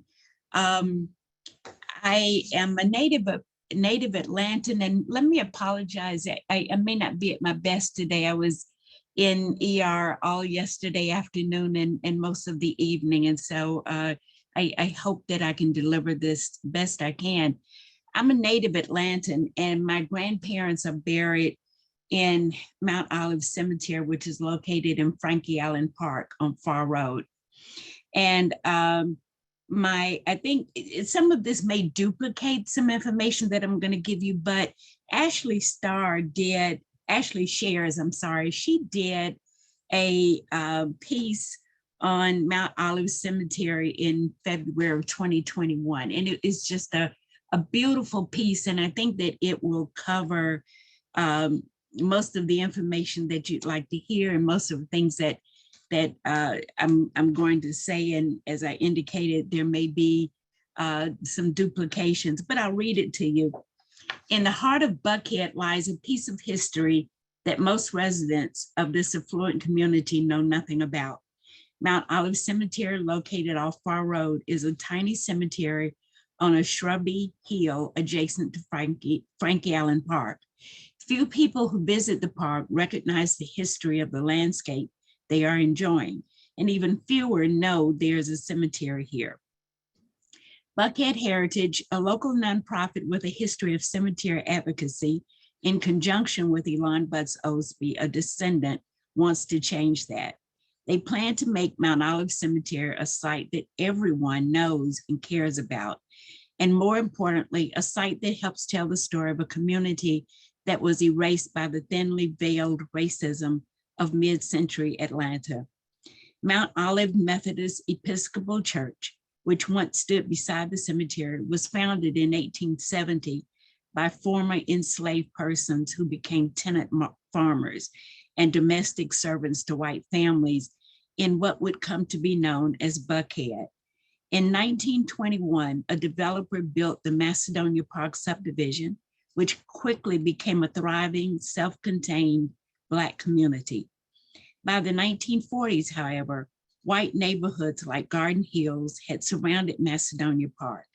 Residents of these neighborhoods petitioned the Board of Fulton County Commissioners to seize and tear down all of the houses of their Black neighbors, citing slum-like and unsanitary conditions.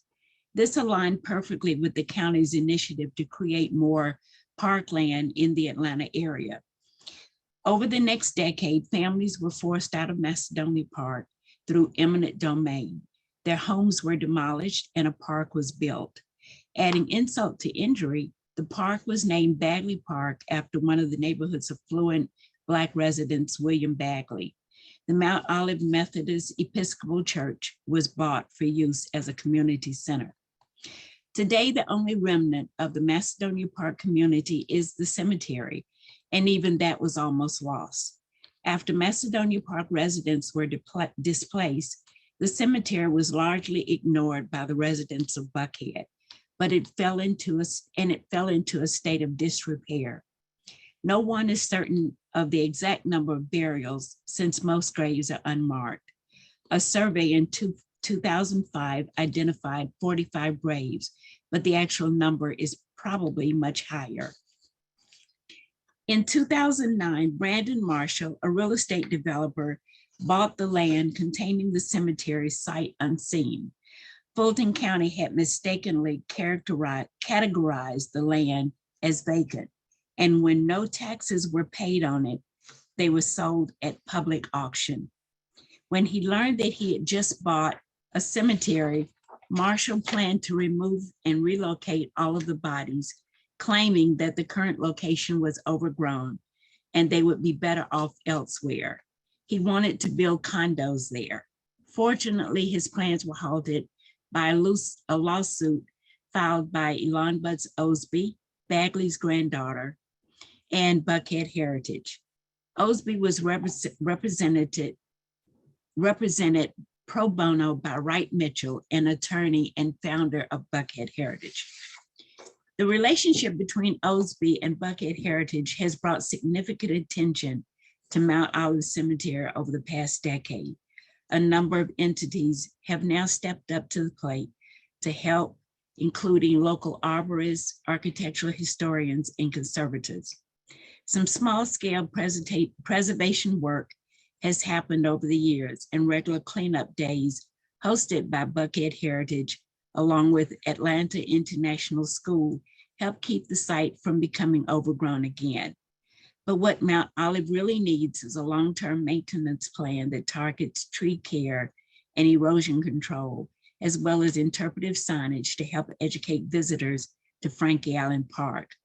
Currently, Buckhead Heritage is enlisting the help of Land Plus Associates, a landscape architecture firm, and Elizabeth Clappin, architectural historian and host of the Tomb with a View podcast, to develop those plans. Although the cemetery is barely a quarter of an acre, this group is putting forth a monumental effort that includes extensively researching the property and reviewing every single death certificate from 1914 to 1945 in an attempt to identify previously forgotten burials. It's hard, tedious work caring for a cemetery like Mount Olive, but this is not just a cemetery. It is the last piece of a community's history that had largely been swept under the rug. This site deserves attention and recognition, and above all, respect. So that covers most of the history and everything that is going on or has gone on at Mount Olive Park, Mount Olive Cemetery. And my connection to Buckhead Heritage came about when Buckhead Heritage learned of the plans that Brandon Marshall had for removing the graves. And so I became the face of that lawsuit, and we won. And we won based on the fact that Mount Olive Cemetery was considered a public cemetery because there were people that were buried there who were not necessarily residents of Bagley Park. In March of 2020, the city of Atlanta made Buckhead Heritage the official caretaker of Mount Olive Cemetery. And out of that, in addition to the regular cleanups that we had going on there, we started to make some larger plans for restoration and beautification of Mount Olive Cemetery. This past December, the Atlanta City Council voted 15-0 to rename Frankie Allen Park back to Bagley Park, but it will be named Historic Bagley Park. And that in itself is a step in the direction of the improvements and restoration that's planned. Prior to City of Atlanta Council voting to rename Historic Bagley Park in October of 2022, part of Mayor Andre Dickens' initiative Elevate, which was to identify and acknowledge African-American settlements and cemeteries in Buckhead. And there were 6 to 7 of these different settlements, and some included cemeteries located around areas in Buckhead. And just to name a few where there was a settlement and a cemetery, in addition to Bagley Park, there is Piney Grove, which is located over off of Canterbury, and they are in the process of clearing the overgrowth of that cemetery and discovering a lot of grave markers there. And then also New Hope AME Church, which is located over off of or on Arden Road. And I'll tell you a little bit more later about our involvement with that. But this was an initiative of Mayor Dickens. And in that program, the City of Atlanta Cultural Affairs Department and Camille Love did restoration to the existing grave markers located in Mount Olive Cemetery, some of which we didn't even know were there. We were aware of about 3 markers that were standing, but in their work, they discovered and unearthed many more. And Ms. Love brought in a crew of experts, some of which I think came from Oakland Cemetery, to clean these grave markers and also to glue, for lack of a better word, the ones that were broken that had happened in vandalism and whatever over the years, to glue these back together again. And so now there are 5 or 6 standing grave markers out there. And it just brings joy to my heart that the people who are buried there are their ancestors, their descendants, or whoever visits that cemetery can see that there were actual people there. I want to mention here that that the restoration of these grave markers was paid by Sheffield, Hale, and the Atlanta History Center. This restoration work was followed by a major cleanup by the Daughters of the American Revolution. And every time I tell somebody about that, I want to repeat it because it's so important that this organization reached out to me and wanted to do that. But again, it was the Daughters of the American Revolution. They came on a Saturday afternoon and did just major cleanup. And that was the day before the consecration of the cemetery on October 8th by the Cultural Affairs Department. Pearl Cleage, if you are familiar with her, she is just a phenomenal poet. I think she is the poet laureate for the city of Atlanta. And she wrote a poem that she read during the consecration, and it's dedicated to the ancestors that are buried there. And if anyone would like to get a copy of that, I'd be glad to send it to Ben. About a week ago, 2 weeks ago, construction began by Land Plus and their partners on the cemetery. And Ben, if you could share that screen for me, I would appreciate it. This is the master plan. If you could scroll it down a little bit so I can see the part up at the top. Yes, that. Okay, this is a rendition of the master plan that was drawn up by Land Plus, and they are our partner. They're actually next door neighbors of the cemetery. And all of this work, most of this work, the majority of it is going to be done by Land Plus and partners that they have pro bono. And we are so appreciative of that. The work is going to take a while, as you will see, there's going to be steps that lead up to the cemetery from the parking lot that adjoins the cemetery. There's going to be fencing all around to define the areas of Mount Olive. They are going to do some plantings. And one thing that I'm really, really excited about, when my parents sold their property that was located in Bagley Park in the late 40s, my mother had the notion to bring yucca plants that were in my grandmother's yard there in Bagley Park. And she planted them where I now live now. I live at my parents' home. They both are deceased, but there are yucca plants all over my yard. I have tried to dig some up and I replanted them in other places, but the original patch that my mother planted, they just keep coming back. That's their place. I finally accepted the fact that that's where they want to be. And I'm not going to try to move them anymore. But as part of the beautification for Mount Olive, they are going to come out here and get some of these. And I have plenty of them. And there are always new ones sprouting up. And so that's going to be monumental in this plan, because they are sort of coming back home to Bagley Park. One thing that we are going to work on, two things that we're working on right now, and one of them later, we are working on the wording for the signage for both historic Bagley Park, the renaming of that, but also for the cemetery. And Cultural Affairs, they did a sign that was out there for the consecration. It was really nice. And we are planning to do a sign that is going to be located right there at the entrance to Mount Olive Cemetery. And the other concern that I have, we don't know exactly who is buried there. That's going to take some research that I hope to work on.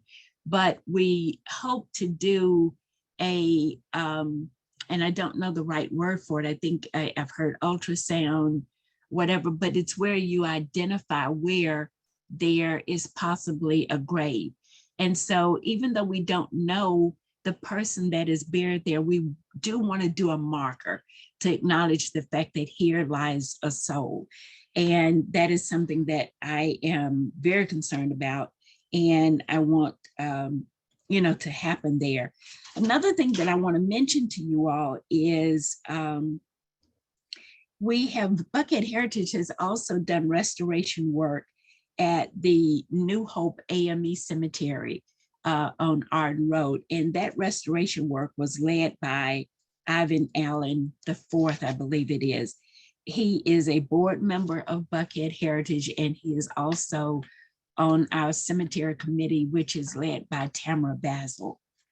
And that is pretty much my report. If you have any questions, let me know.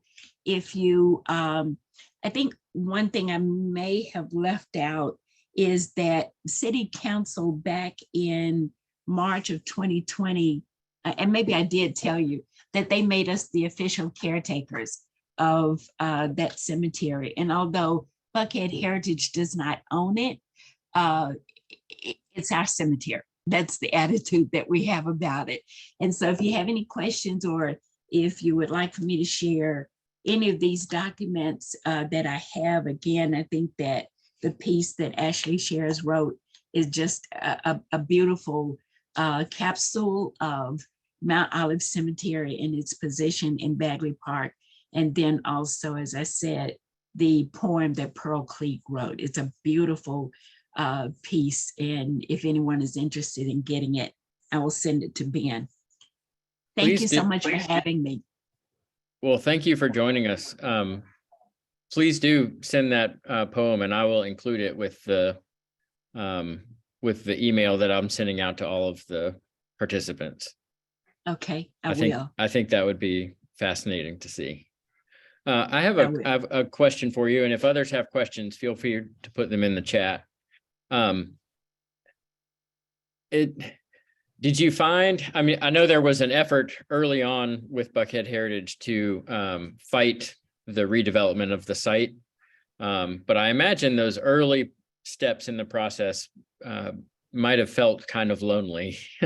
Did you find that to be, number one, did you find that to be the case? Was it sort of feel like a David versus Goliath feeling? And then number two, as the process moved along, did you find that folks wanted to join into the preservation effort? It was not lonely, because I was totally unaware that this was even happening. And there's a young woman, her name is not going to come to me, but she was walking through walking her dog in the cemetery, and she saw a sign that Brandon Marshall had put up addressing any descendants of ancestors that were buried there to contact him. And Susan, almost had her last name, I'm sorry. But anyway, she notified Buckhead Heritage about that. And then because she had my information, she had wrote a thesis a few years earlier about Mount Olive Cemetery and about Bagley Park. And so they contacted me and they said, we're not going to let this happen. So my first knowledge of it is, we want you to join us. And so it was Wright Mitchell who reached out to me, and they were ready to fight. And they needed me as a face of it, because I was the only descendant that that seems to be visible, you know, for people that are buried there. So at no time was it lonely.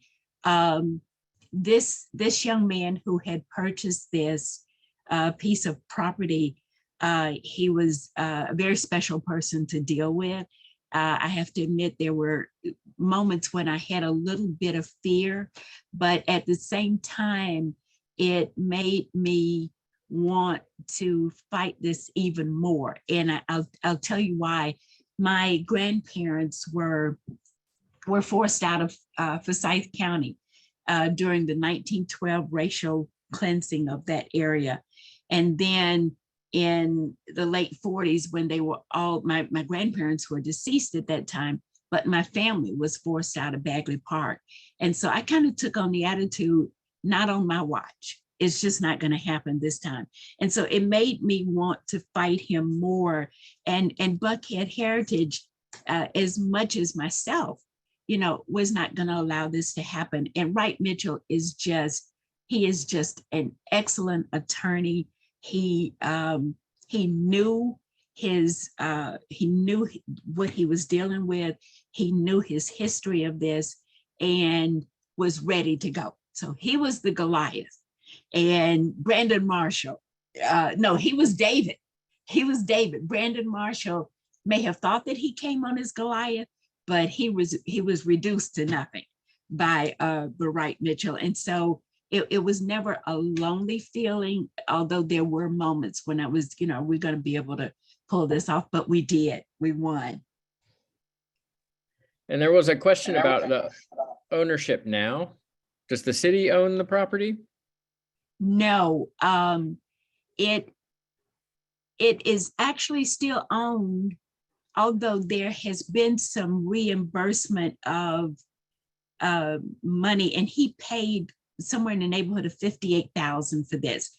There has been some reimbursement to him of some of that money. I don't know exactly what amount or whatever, but I have had the concern of wanting to reach out to him, although I hesitate in doing that, but to reach out to him to see if there is a way for him to quick claim that property to us. It never should have been taxed. All of this was an error of Fulton County. And we really, in my opinion, we really need to get this piece of property out of anyone else's name.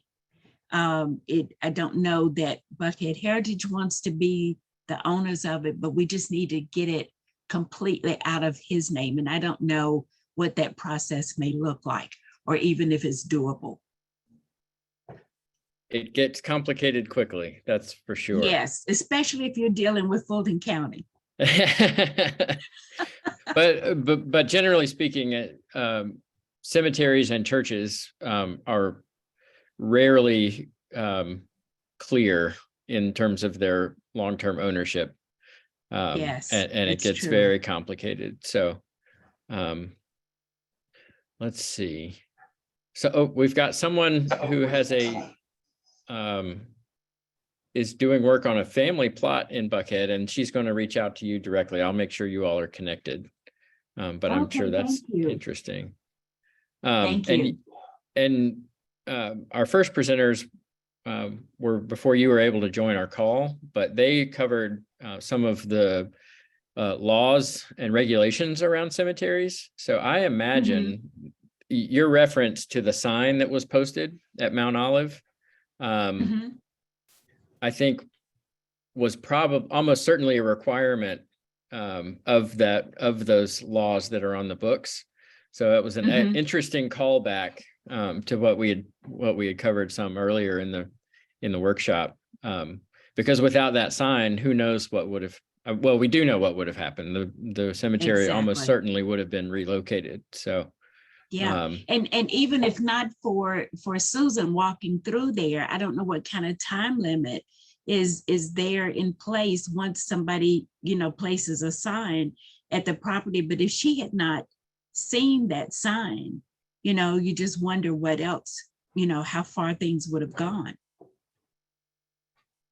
Absolutely. Well, we've got a few more minutes. If anybody has other questions, feel free to drop them into the chat for anybody that was part of the workshop today. I am just really grateful, Miss Osby, Abra, Ashley, Joe, and Matt, all of you for being willing to participate today. I feel like we've covered a lot of ground in a short amount of time. We've touched on topics of identifying cemeteries, sort of the practical preservation around cemeteries and their landscapes, and as well as some of the grassroots efforts that many of you are probably working through right now. So I certainly appreciate everyone joining us today. As I've said several times, you will receive a follow-up with a recording of the presentations, as well as any resources that were referenced today. So I hope you will take those and put them to work in your own neighborhoods or on your own particular projects. And please consider the Georgia Trust and all of us as resources as you dig into that preservation work. All right. Well, we will be out of here about 15 minutes early. So I hope everybody has a great rest of their afternoon. And again, thank you for joining us today. Oh, I'm sorry, one question. How were African Americans who were buried in municipal cemeteries traditionally buried in the 20s through the 60s and 70s? Did they Actually, Ashley, if you're still on the call, this might be a question for you. African Americans buried traditionally through the 20s or 1920s through 60s and 70s. Did they normally use wooden caskets, metal, or none? And when did vaults become common? So Ashley or Matt, if you have insights on that, feel free to jump in. That's probably more of a Matt question. I deal with Okay. mostly what's off the Fair ground. enough. Fair enough. Oh, Matt, you're muted.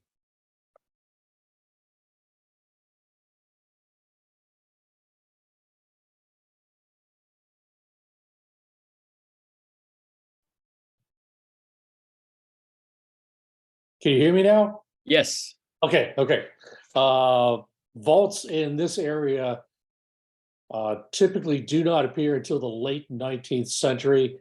They become much more common, more or less right before World War II.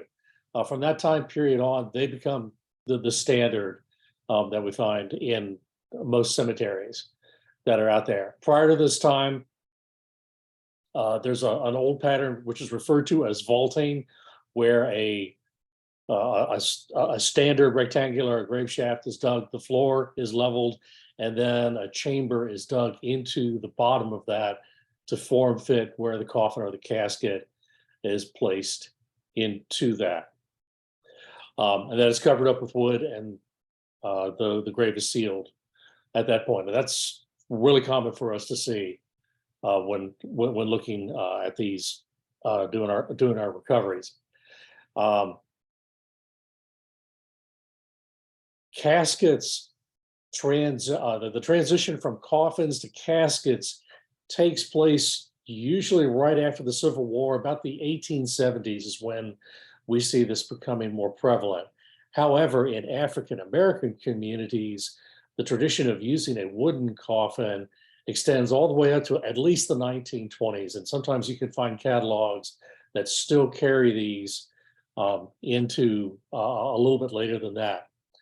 Jim Davidson from the University of Florida, his work at the Dallas Freedman Cemetery over in Texas found some African Americans in that cemetery were still using wooden coffins all the way up to about maybe the start of World War II. And it wouldn't surprise me that they maybe have continued a little bit later on. If you go to the right place, you can still get a wooden casket if you want. So the tradition of using a wooden casket has not died out completely, although boy, it is the minority form of burial receptacle that's out there.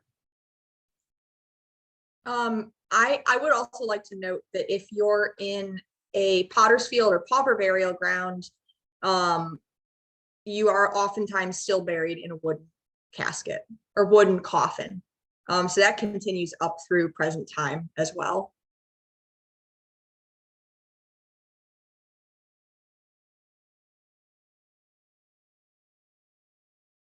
All right. Give folks just another minute if they've got other questions. Again, feel free to reach out to me directly. My email is bsutton, BSUTTON @georgiatrust.org. And please be on the lookout for a follow-up email that will come more broadly just from the Georgia Trust to everybody who is registered for this workshop. And thank you all again for your time this morning. We really appreciate it.